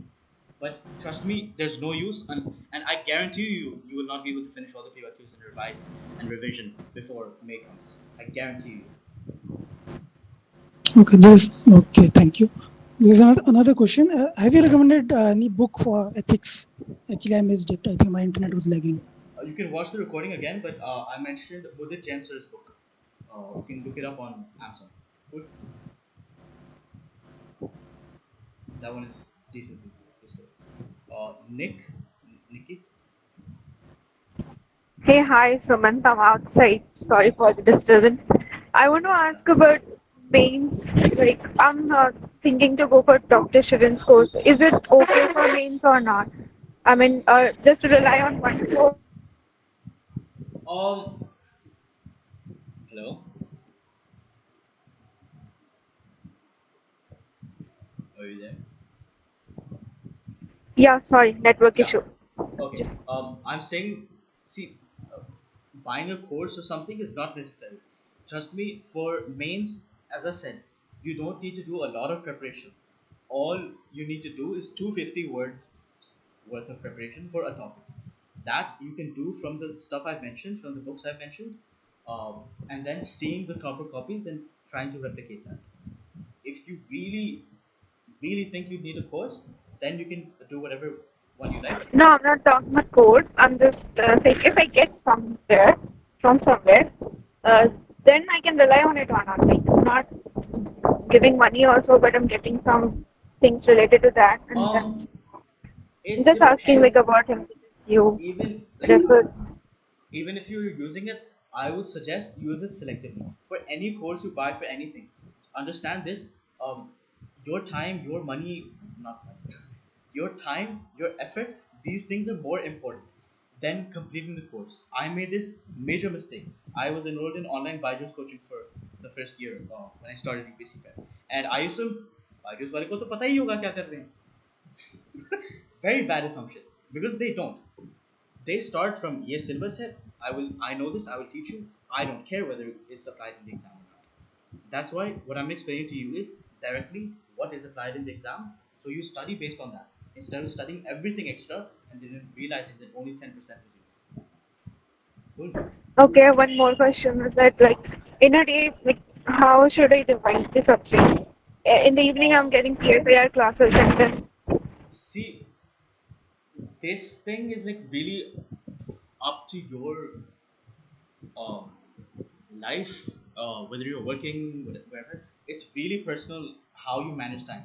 Just understand this. Like you will never have every day I'm studying 10 hours consistently. This thing. Some days you study 10, some days you study 8, some days you study 4, some days you study 1, some days you study 12. You have to figure out a way of doing this, but just try to keep making progress, at least in some subject. Cool. that thing is happening like GS1, then दिमाग में आ रहा है GS2 नहीं हुआ, GS4 नहीं हुआ, ये नहीं हुआ. Then I just like think कि कुछ भी नहीं हुआ, ऐसा वाला feeling हो जाता है. My suggestion is stick with one. Like try to finish GS. Okay, don't start with GS1 by the way. GS1 takes a lot of time. It's super static. You get stuck on it very easily. So I would suggest the highest scoring papers are essay, but essay you don't need a dedicated preparation for, just practice. The highest scoring papers are ethics, GS4, right? 250 marks alone. Then GS2, most toppers they have been able to score like 120, 130 in the past few years. So if you prepare very well for it, if you memorize case laws, all these things, good examples, whatever, articles you've memorized, these things can help you get a good score. Then the third thing is, um, yeah, I could say GS1. If you're really good with geography, Indian society, and maybe like modern history, because art and culture is very unpredictable. And then the fourth one would be your GS3. The reason is in the last few years, Even the toppers have only been scoring maximum like 95 or 100 out of 250 in GS3. UPSC does this moderation between papers. God knows how they do it, but they do scaling between marks. So don't worry about the marks because anyways that's relative. But uh, just try to at least finish one subject, ignore everything else, finish one subject at least as quickly as you can, and then sit and try to solve its PYQs, whether it's mains or prelims. Good. That way you'll be like, at least this is ticked. Now I'll forget about it, and whenever I come back to revise it the next round, I'll come back to this and move on to another. Good. Yeah. Rachel.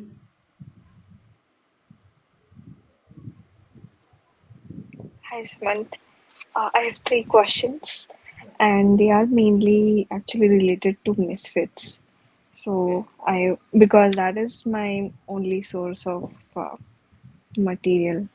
It's okay. Go ahead. Um, so firstly, I wanted to ask that how well did so Shatakshi ma'am had taken this session on structural thinking in the very initial stages, if you Yeah, remember, I and think she there's a had recording. given Yeah. like a set of frameworks. So she had mentioned a couple of frameworks like pyramid technique and the BCG 2 by 2 matrix and stuff.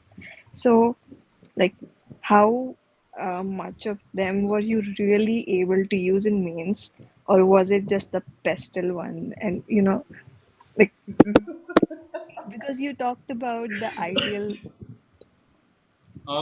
you Trust talked. me, none of this is applicable in the exam.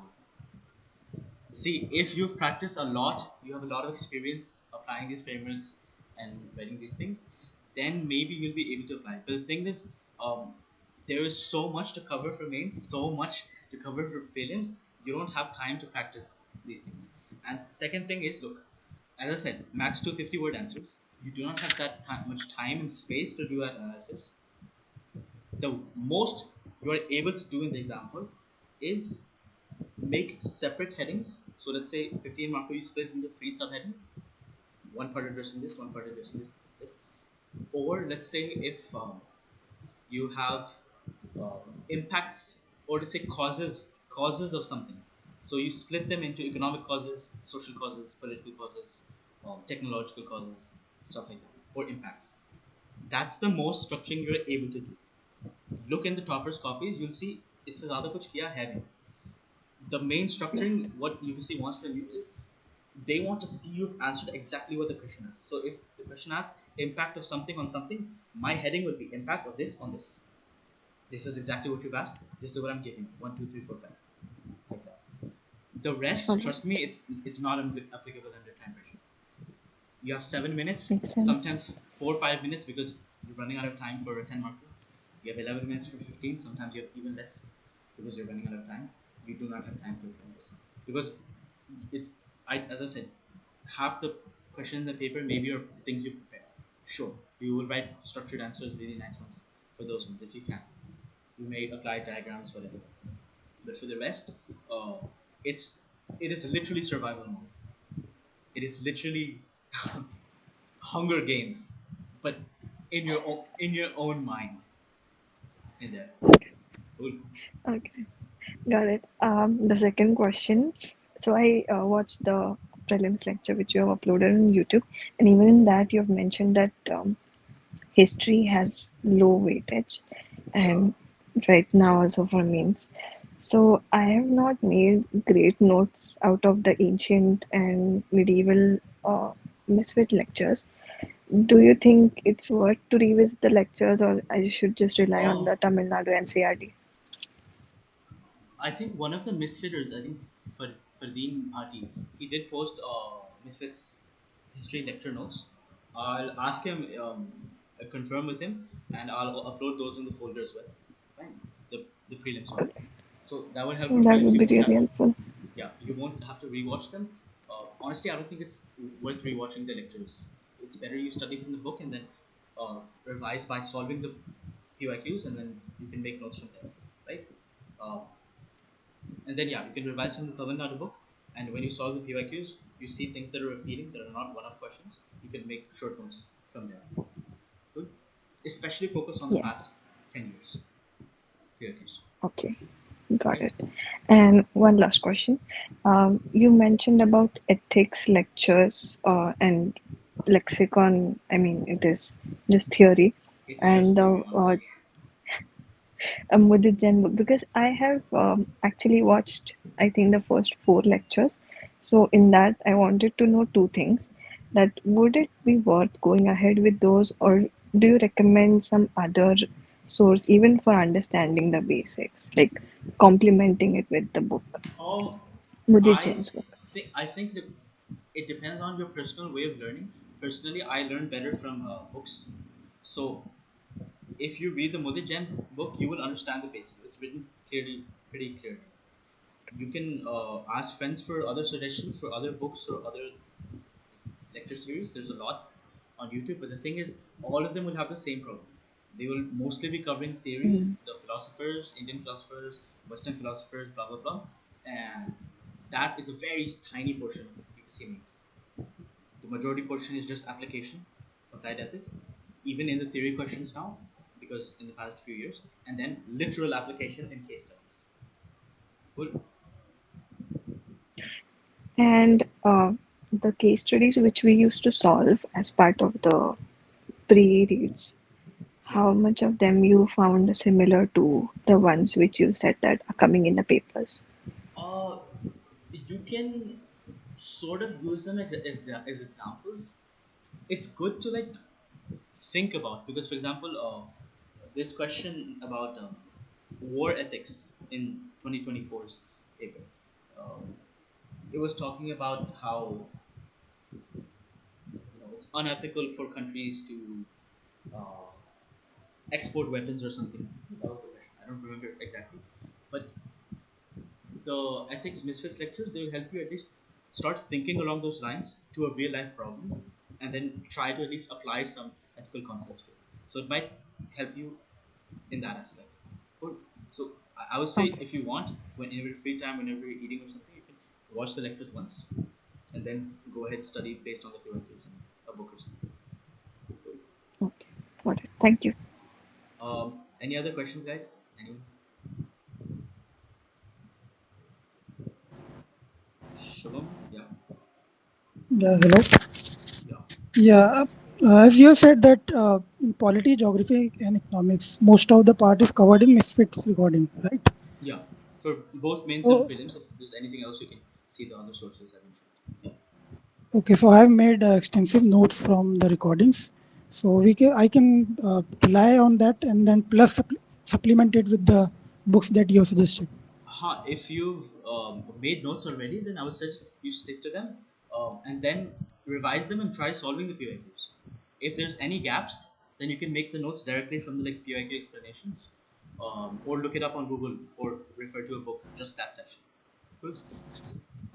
And for history, For history, as I said, I'll ask Fardeen to upload to let me upload the no, actually, ancient I'm and asking medieval that history ones. misfit, the notes that I've made from misfits, does it work or I should read It spectrum will, and but are you saying for modern history or for ancient and medieval?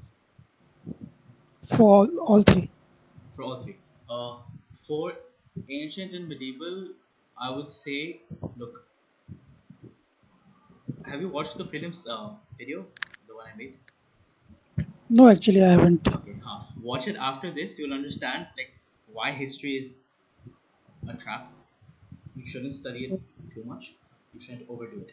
Um, the the thing is, no matter what you study in history, it'll always be a tiny portion.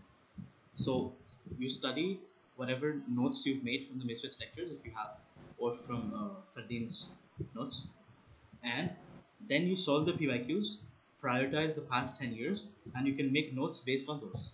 The repeated things, like the themes that are repeating. Fine. Because trust Okay. me, no matter how much you study history, you won't be able to get all the questions correct. You will understand in the video I made. For modern, when you see the PYQs, you'll see certain things that are repeating.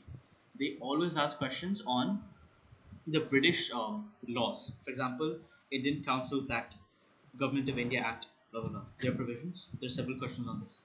Then they always ask questions on important, let's say, movements. So civil disobedience movement related things, or people associated with them, or non-cooperation movement, or quit India movement related things, or sometimes about this moderates and extremists, or sometimes about the tribal tribal movements is more in mains. But yeah, go through the PYQs, and also there's this uh, document by I think ISPCS Pathshala that I have uploaded in that prelims video, that folder, which has list of repeated topics and themes for the prelims subjects. So that might help you prioritize which subjects to look for. Good. Okay. So you have so current affairs will be you have covered the current affairs in the YouTube video, right? The how to go Uh, about it. for prelims, Yeah, for prelims. yeah, I have. I And mentioned what about the mains? for mains. Usually Like topper suggests some that PT mains 365 they suggest this. So is it some worth it people or suggest mains 65. It's just very detailed. That's the thing. Look, I would suggest for mains current affairs. Uh, for GS1, it's almost 99% static. So forget it. There's no use okay? doing current affairs for GS1, right? GS2, they see the PYQs to see what type of current affairs they're asking. It's usually what you'll find very major developments. For example, either a constitutional amendment, right? Either a major reform like this Bharatiya Nyaya Sanhita, the IPC being replaced, right? New criminal laws, or another major reform, the labor codes, right? That was asked in GS3, or a major Supreme Court judgment, for example, case Puttaswamy, 2016, right to privacy, or I think it's there was a question on 2013 or something about the Supreme Court declaring like, environmental problems under right to life or something like that. So only very major things are um, asked in mains current affairs. So study it in a limited manner. Cool. As I mentioned like earlier in the video, you can rewatch it later. For each of the subjects, for example, for international relations, what type of questions come? Even though it's current affairs based, you can only predict two or three of them. One or two will be random, right?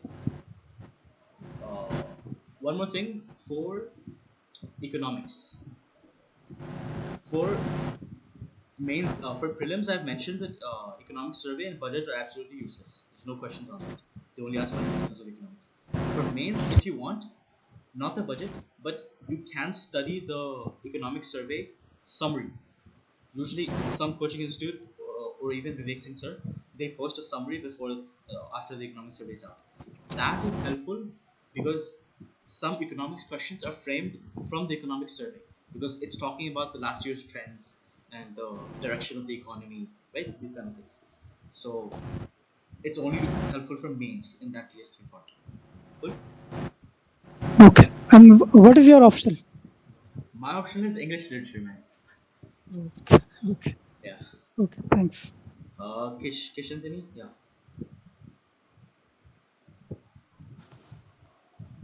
Am I audible? Yeah. Go ahead. Okay. I have two questions. First one is, could you tell me about the mains preparation should be completed by which month, Oh, or accept or a partial amount of syllabus? is it your first attempt in 2025? Yes, bro. Okay. So, I think I mentioned this earlier. You can try at least up to like, depending on how confident you feel with polity, economics, and geography, the three major subjects. If you've covered them well in like from now up till maybe November or December, then you can spend 1.5 months up to like January end on your optional or ethics. Fine. And then from like February onwards, you can go completely to prelims mode. Cool. Okay. Yeah. And mm, which sources are used for answer writing practice? Like any test batches, like that? This time I didn't have like any time, so mostly I was doing the previous year questions, previous year papers. by and your own? yeah, like you print them out the Okay, question paper from online. I think I okay, wrote one or two from Understand UPSC, but they were also like 90% just compilation of PYQs from different years. So for mains, honestly, the best thing to do, especially before prelims, is just PYQs. In the second half of your mains prep, closer once you revise things, then it's better to, uh, if you have extra time, to work on coaching mock tests. Because as I said, the questions are different. You have to be very careful. But in mains, it's helpful because you get to practice writing answers and generating stuff from absolute scratch for completely new questions. Good. okay. Okay, could you suggest me any resources for that?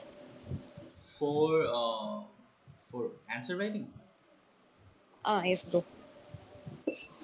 if you really want, you can get this book by Anudeep Durishetty sir, The Art of Answer Okay, Writing. It's probably on okay, Amazon. He explains okay. some things like for each GS paper that I found quite helpful. Uh, so yeah, or you can visit his blog. I think he has some advice on there as well. Good. Okay, bro. Thank you. Thank you for this great initiative. Actually, this very useful for me. And don't forget to uh, I pin hope it's the recording. It sources should that be. you mentioned. Yeah, I will put them in the Google Drive folder in the description. Okay, okay, okay. Thank you so Um, much. Kiran, Kiran, yeah, go ahead.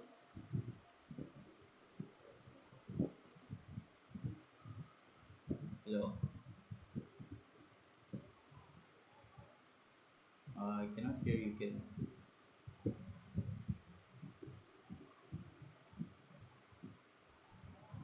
Can any of you guys hear Kiran?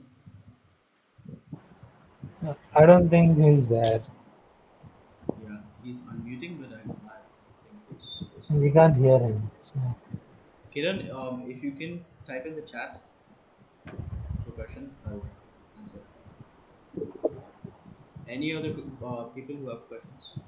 Uh, Yeah, uh, I wanted to ask, like my option is sociology. So can you help?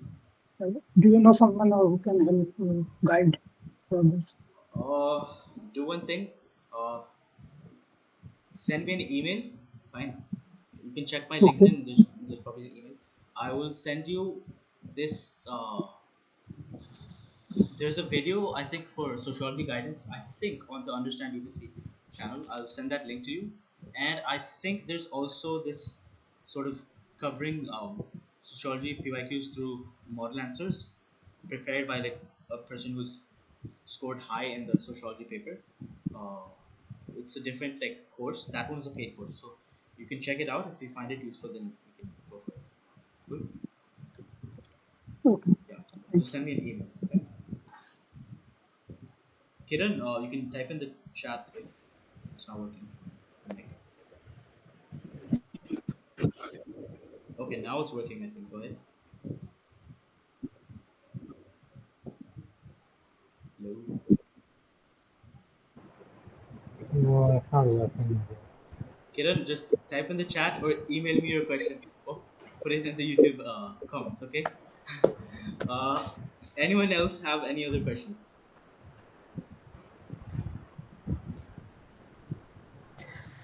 I guess you can wrap up peacefully. Come on, guys. I'll wait like 2 minutes. Any other doubts, Uh, confusions? are you planning to give 2025 attempt? If you don't, Look, by my own analysis, I probably won't clear mains. The only way I will clear mains is if I get more marks than I expect in some of the papers, which is still possible, God knows. But realistically, I don't think I'll clear mains this time. So I am preparing to like give the 25 attempt as well. Prelims, I'm mostly ready with, so like I will study it closer to the exam, and in the meantime, I'll strengthen whatever I couldn't do properly this time for mains. Any other questions except for personal questions? Come on, guys.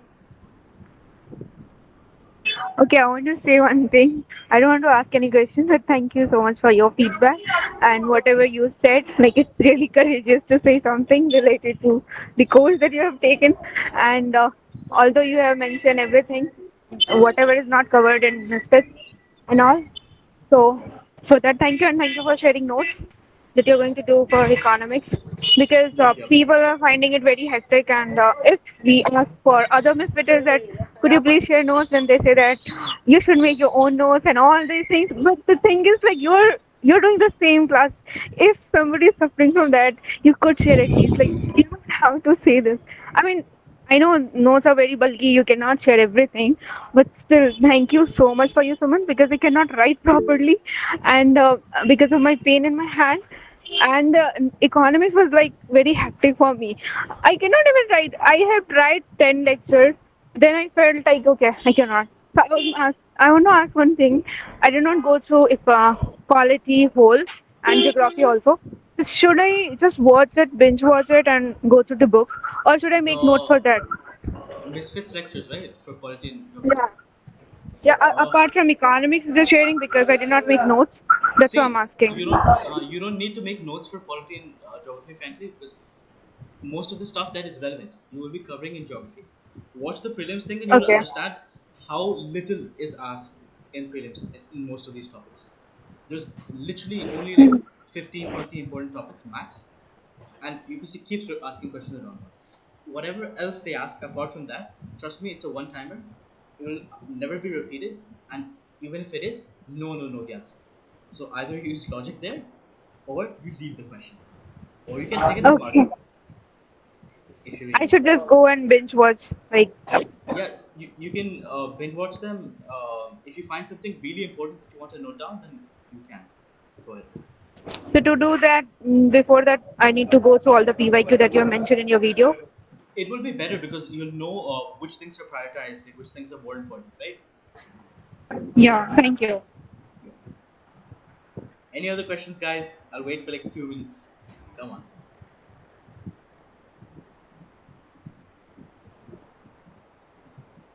Okay.